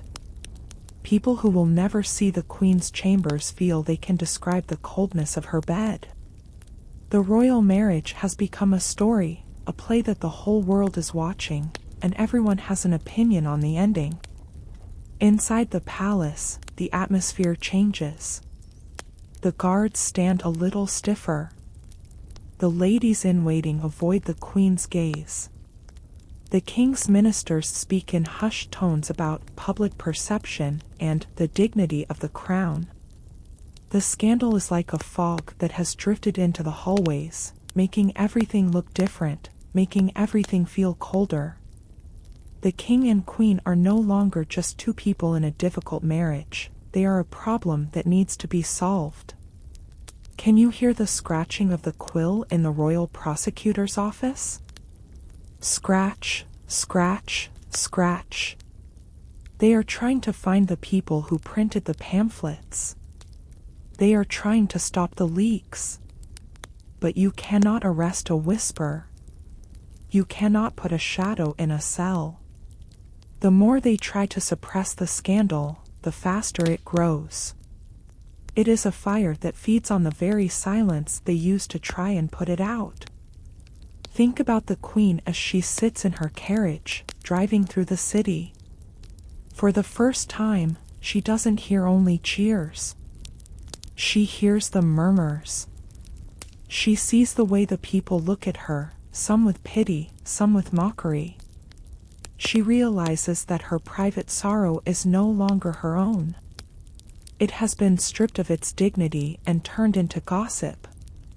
The separate chambers, the cold letters, the lonely window, they are now all public knowledge. The king, too, feels the weight. At the council table, his words seem to carry less authority. How can he rule a kingdom when he cannot rule his own house? The scandal is a mirror that shows him a version of himself he doesn't want to see. A man who is powerful on the map, but powerless in the hallway. The distance he kept to protect himself has now become the weapon used against him. But as the scandal reaches its peak, something strange happens. The whispers begin to tire themselves out. The public moves on to a new story, a new drama. The king and queen are left in the wreckage of their reputation. The scandal didn't fix anything. It didn't bring them together, and it didn't set them free. It only left them more isolated than before, two people who are now famous for their unhappiness. As you listen to the steady, rhythmic flow of my voice, imagine the city streets beginning to fade. The wet cobblestones are turning into soft, dark clouds. The whispered voices are becoming the gentle rustle of leaves in a distant forest. You are moving away from the scandals, away from the judgments, toward the absolute, wordless peace of your own sleep. Breathe in the quiet of your own sanctuary. No one is whispering about you tonight. No one is judging your heart or printing your secrets. Your world is private, safe, and still. Feel the mattress supporting you, let the heavy drama of the palace dissolve into the soft gray of the night. The king and his public tragedy are becoming a story from a book that is slowly being closed. The palace gates are locked. The city is finally still. The only sound is the rhythmic, hypnotic dripping of the rain from the eaves. Drip, drop, drip, drop. The world is a vast, calm ocean, and you are drifting on a steady current. The whispers have died down. The scandal is just dust on a shelf. The night is holding you safe. The king is in his dark room. The queen is in hers. The world has stopped talking about them. They are finally allowed to be forgotten. In the dark, there is no reputation, only rest. Feel your body becoming heavier, sinking, falling into the deep, dark velvet of the night. The stories of the past are just whispers in the wind now. They are becoming part of the starlight.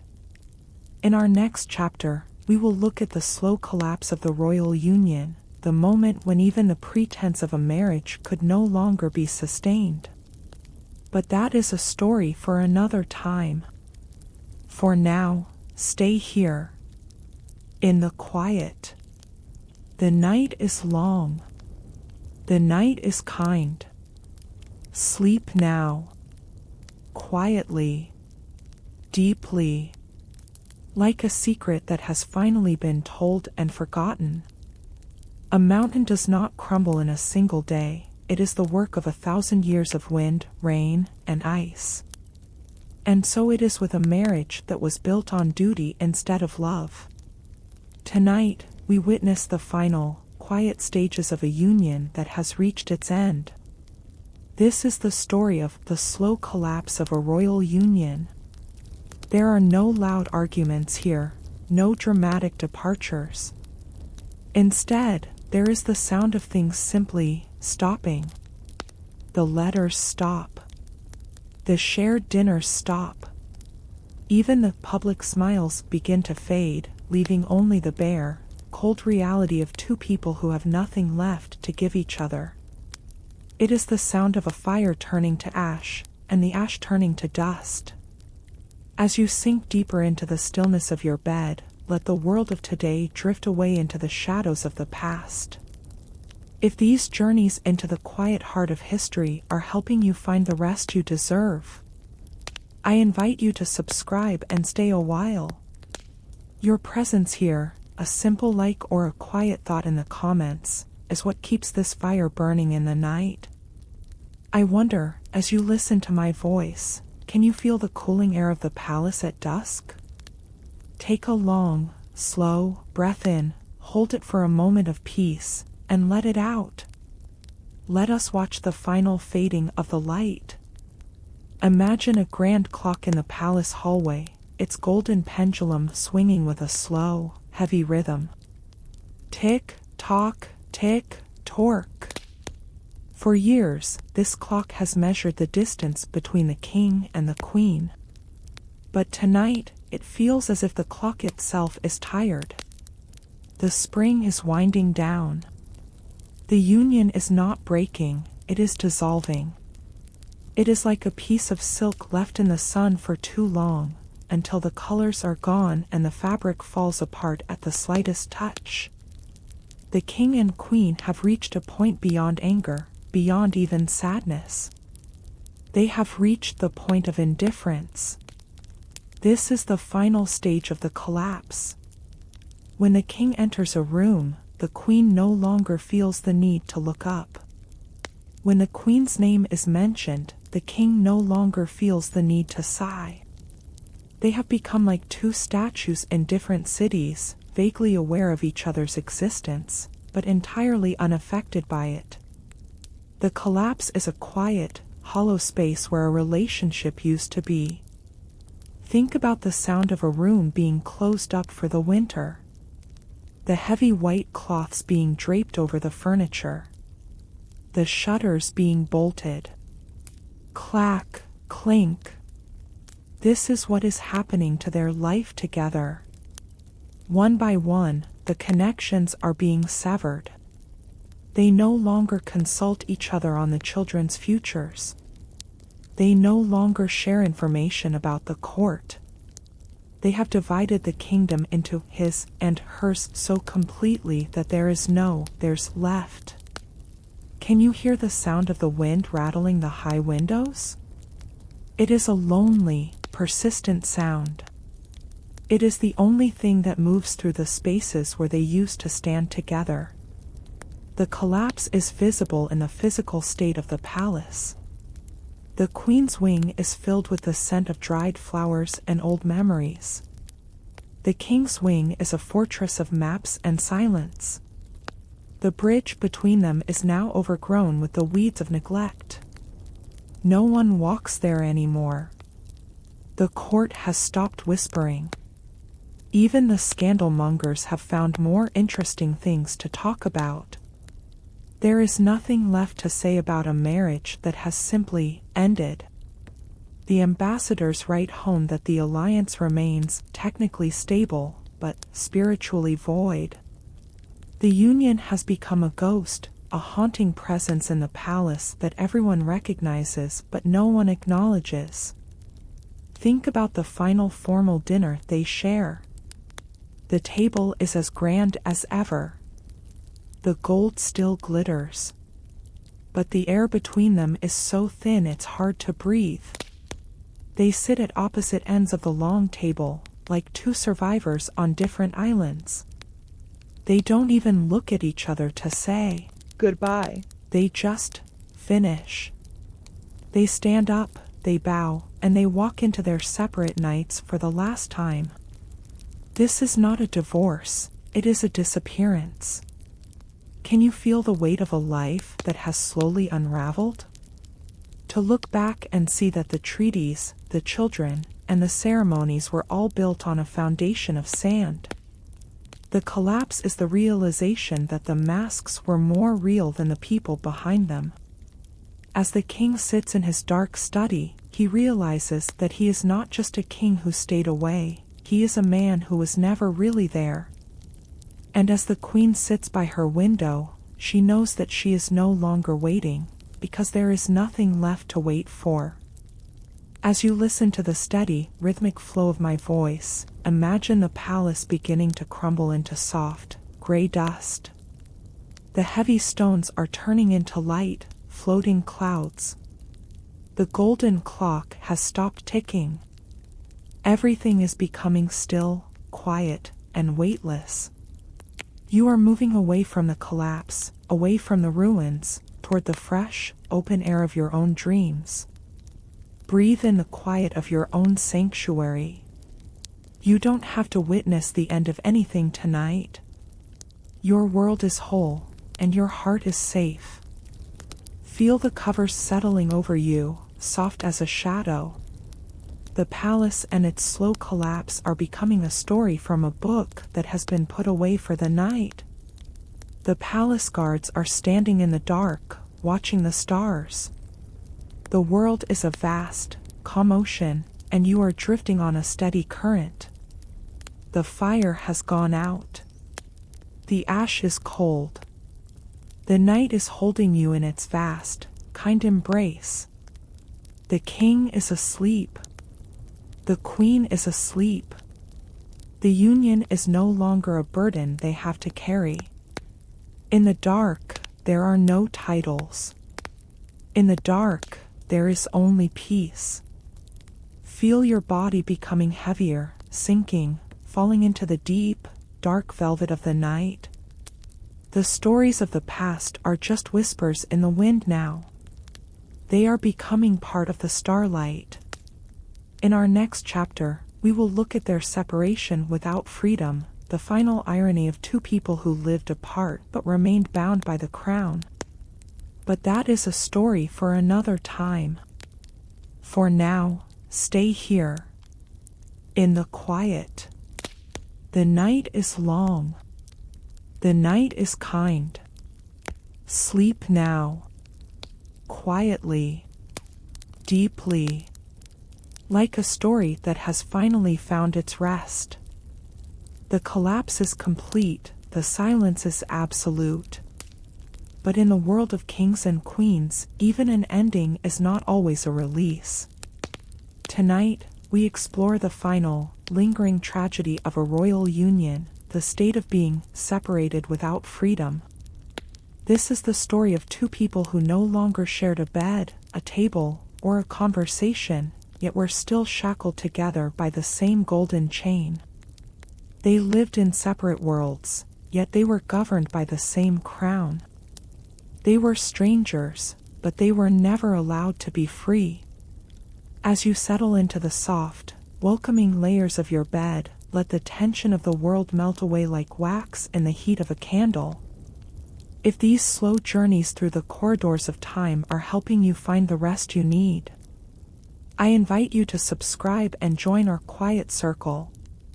Your presence here, every like and every whispered thought in the comments, is a comfort to me. I wonder, as you listen to my voice, can you feel the cool, heavy air of a palace that has become a museum of lost hopes? Take a long, slow breath in, hold it for a heartbeat of stillness, and let it out. Let us enter the world of the gilded cage. Imagine a vast, manicured lawn stretching between the two wings of the palace. On one side, the king's apartments. On the other, the queen's. They can see each other's windows from across the grass. They can see the lights being lit at dusk and snuffed out at dawn. They are aware of every movement, every visitor, every sigh. They are separated by only 100 yards, but they are bound by 1,000 laws. The law of the crown is a rigid thing. It does not recognize the death of a heart. It only recognizes the survival of the institution. So, even though they have stopped being a husband and a wife, they must continue to be a unit. The king cannot marry the woman he truly loves. The queen cannot leave for the country that haunts her dreams. They are like two prisoners in a palace of diamonds, each holding the other's key, but neither allowed to use it. Think about the sound of a heavy iron gate being locked for the night. Clang, clink. That is the sound of their lives. Every morning, they wake up to the same reality. They are still the king and queen. They must still appear on the balcony together. They must still sign the same documents. The world looks at them and sees a monument to stability. But inside, they are two souls screaming for an exit that doesn't exist. Can you hear the sound of a pen scratching on paper? Scratch, scratch. The king is signing a decree. The queen is answering an invitation. Their names are always together on the parchment, linked by a "and" that feels like a scar. They have achieved a perfect separation in private, but in the eyes of history, they are inseparable. It is a haunting kind of togetherness, a ghost of a marriage that refused to leave the building. The separate lives they lead are careful and hollow. The king seeks solace in his books, the queen in her gardens. But even in their hobbies, they are restricted. A queen cannot travel without a guard. A king cannot walk without a shadow. Every move they make is filtered through the needs of the state. They are the most powerful people in the land, yet they have less freedom than the lowliest servant who can walk out of the gate and never look back. Think about the dinners where they sit in silence. Not the silence of anger, but the silence of exhaustion. They have said everything there is to say. They have fought every battle. Now, they just exist in the same space, like two old trees whose roots have become so tangled they can no longer be pulled apart without killing them both. They are bound by the crown, a phrase that sounds noble in a book, but feels like lead in the heart. Can you feel the weight of a life where the end is already written? To know that you will die in this palace, in this separate room, under this same name. There is no second act. There is no new beginning. The separation is real, but the freedom is a fantasy. As the king looks at his crown on the nightstand, he sees it not as a prize, but as a lock. And as the queen closes her eyes, she dreams of a path that leads away from the palace, a path she will never walk. As you listen to the steady, rhythmic flow of my voice, imagine the palace gates beginning to dissolve. The iron bars are turning into soft, gray mist. The heavy crowns are becoming light, floating clouds. You are moving away from the cages, away from the obligations, toward the vast, open, limitless space of your own dreams. Breathe in the quiet of your own sanctuary. You are free tonight. You don't have to be a symbol. You don't have to stay in a room that isn't yours. Your life is your own, and your rest is a choice.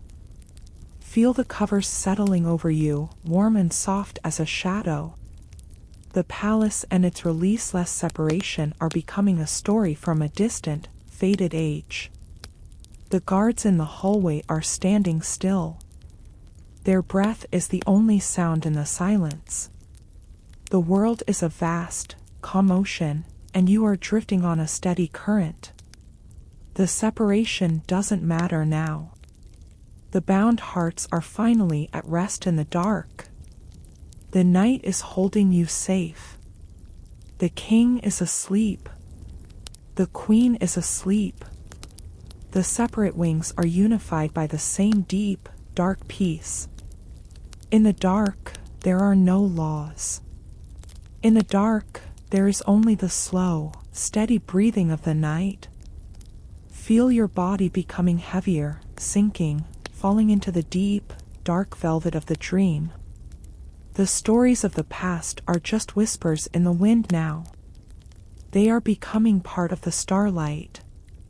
In our next chapter, we will look at how history remembers the crown, but forgets the tears, the cold way that time washes away the human heart. But that is a story for another night. For now, stay here. In the quiet. Sleep now. Quietly. Deeply. Like a bird that has finally found a place to rest. The ink has dried on the pages of the past, and the voices that once whispered in the palace corridors have long since fallen silent. Tonight, we stand at the edge of the archives, where the lives of kings and queens are reduced to dates, treaties, and gold-edged portraits. This is the story of History Remembers the Crown, not the tears. A reflection on the cold way that time washes away the human heart, leaving behind only the symbols of power. We look back at the marriage we have walked through, and we see how the world chose to remember the brilliance of the diamonds, while completely forgetting the salt of the tears shed in the dark. As you settle into the deepest, warmest part of your bed, let the noise of the modern world fade into a soft, gray hum. If these slow journeys through the heart of history are helping you find the rest you need, I invite you to subscribe and join our quiet circle. Your presence here, every like and every thoughtful comment, is like a gentle hand on a heavy door. I wonder, as you listen to my voice, do you see the dust motes dancing in the light of an old library? Take a long, slow breath in, hold it for a moment of absolute stillness, and let it out. Let us enter the halls of memory.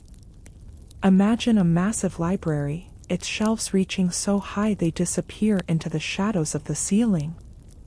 The air here smells of old paper, leather, and the stillness of centuries. On a table in the center lies a heavy book, its cover embossed with gold leaf. This is the official history of the kingdom. As you turn the pages, you find the chapter on our king and queen. It speaks of the Great Alliance.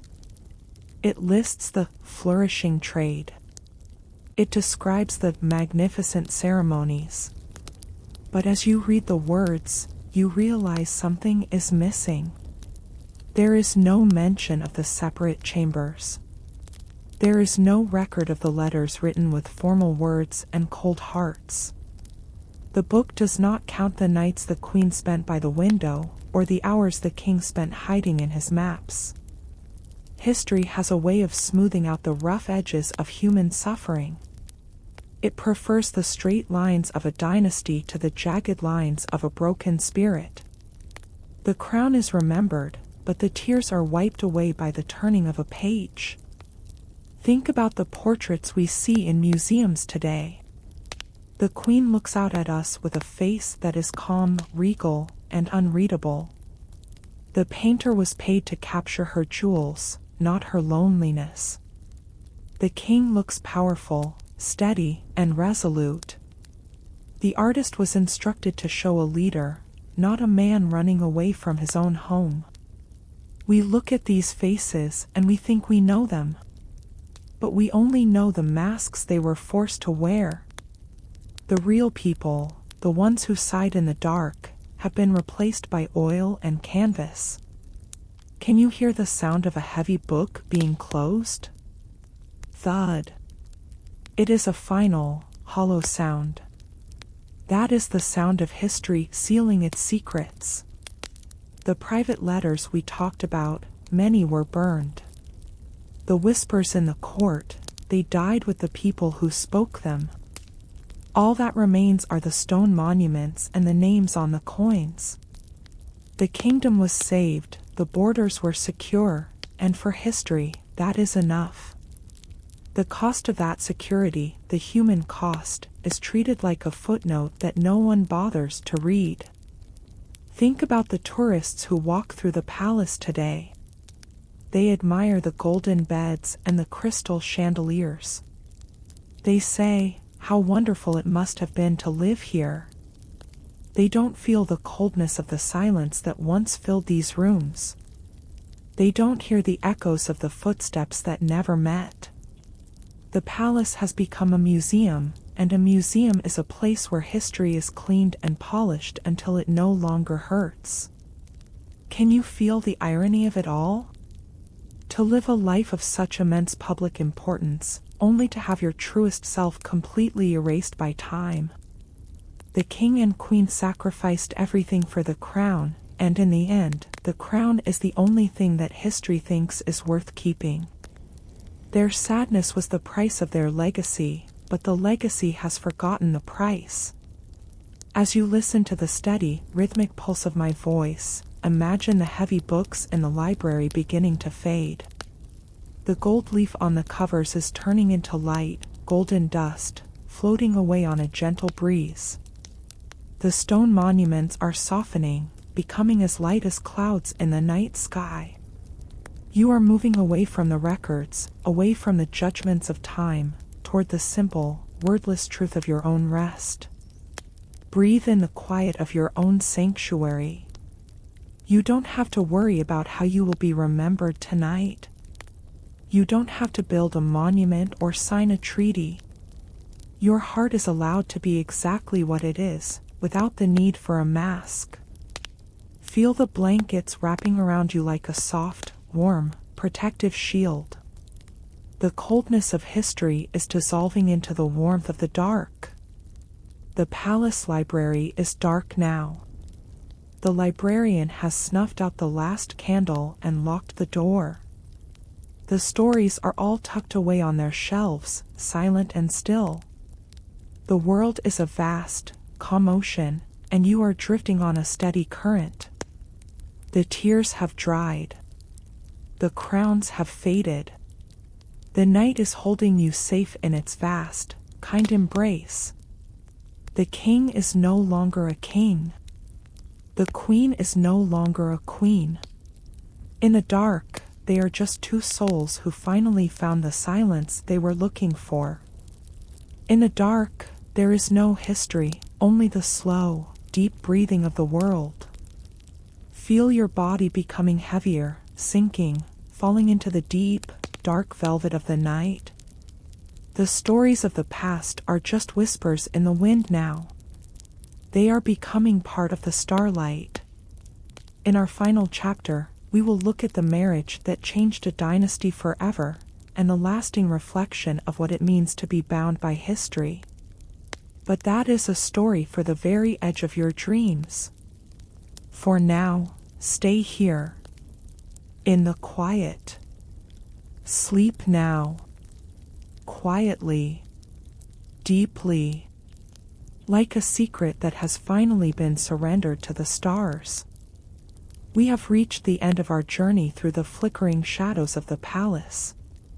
The candles have burned down to their bases, the fires have turned to soft, gray ash, and the long hallways are finally, truly still.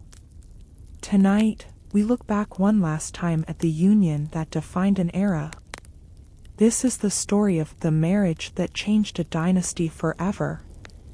A relationship that was hollow at its core, yet strong enough to shift the course of nations. It is the final reflection on how two lonely people, bound by duty and distance, left behind a legacy that outlived their sorrows, and changed the world long after their names were forgotten. As you settle into the deepest, most comfortable part of your bed, feel the final remnants of the day's weight lifting away. If this long journey through the quiet halls of history has helped you find the peace you were looking for, I invite you to subscribe and remain part of our silent community. Your presence here tonight, and every night, is a gift. I wonder, as we reach this final chapter, are you feeling the gentle pull of the deep dark? Take a long, very slow breath in, and as you let it out, let everything go. Let us witness the final sunset of the dynasty. Imagine the palace towers from a great distance, silhouetted against a deep purple and indigo sky. The lights are going out, one by one. We have seen the gold, the treaties, the children, and the separate lives. On the surface, it looked like a failure of the heart. But history sees it differently. Because these two people stayed in their gilded cage, because they honored the treaty that bound them tighter, the world around them stayed stable. Their private sacrifice was the foundation of a public peace that lasted for generations. The dynasty was changed because they did not break. If they had followed their hearts, if they had run toward the love found somewhere else, the maps would have been rewritten in blood. Instead, they chose the palace corridors of emotional distance. They chose to be symbols so that their people could be safe.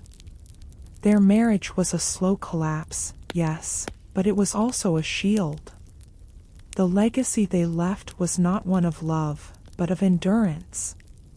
And in the long, cold eye of history, endurance is often more powerful than passion. Think about the children we saw in the nursery. They grew up to be kings and queens themselves. They carried the blood of this union into every corner of the world. The names change, the faces change, but the silent strength of that original, cold alliance flows through the veins of history like a deep, underground river. The dynasty survived because two people were brave enough to be unhappy together. It is a heavy truth, a quiet truth, but it is the truth of the crown. Can you hear the sound of the wind moving over the empty throne room? Hoo, hoo. It is a soft, sweeping sound. The thrones are still there, side by side, as they have been for centuries. They don't look lonely anymore. They look like two pillars that held up a roof for as long as they could. The marriage is over, the people are gone, but the impact remains. It is written in the borders of the countries, in the laws of the land, and in the quiet respect of time. Think about the king and the queen now, not as the people they were, but as part of the earth. The separate chambers are gone. The formal letters have turned to dust. In the silence of the cathedral where they were first wed, they finally lie together. No longer separated by wings or corridors. No longer bound by treaties or public smiles. Just two figures carved in marble, side by side, in a final, eternal peace. The distance has finally closed. As you listen to the steady, rhythmic pulse of my voice, imagine the entire palace beginning to fade into the starlight. The stones are becoming transparent, the gold is turning into soft, silver light. The history books are closing their covers for the final time. You are moving beyond the dynasty, beyond the legacy, toward the absolute, wordless infinity of sleep. Breathe in the ultimate stillness of the night. The story is complete. The journey is over. You have walked through the sadness and the splendor, and now, you have arrived at the shore of the great dark sea. There are no more crowns to carry. There are no more masks to wear. You are free to simply be. The palace is a memory now. The gentle historical stories for sleep have done their work. The world is a vast, calm ocean, and you are drifting on its deepest, quiet quietest current. The night is not just a time of rest, it is a sanctuary. It is the place where all the broken hearts of history finally find their healing. Feel your body becoming so heavy, so soft, so still. You are sinking into the mattress as if it were a cloud. The shadows are your friends, they are wrapping around you like a heavy, velvet cloak, keeping you warm, keeping you safe. The names of the kings and queens are drifting away, becoming just stars in the distance. The final candle has snuffed itself out. The smoke has vanished. The darkness is total, but it is a kind darkness. It is the darkness of a home you have finally reached. The king is at peace. The queen is at peace. The dynasty is at rest. And you are at the heart of the silence. Sleep now. Quietly. Deeply. Like a legend that has finally found its ending. Like a heart that has finally found its home. Good night. Good night. Good night.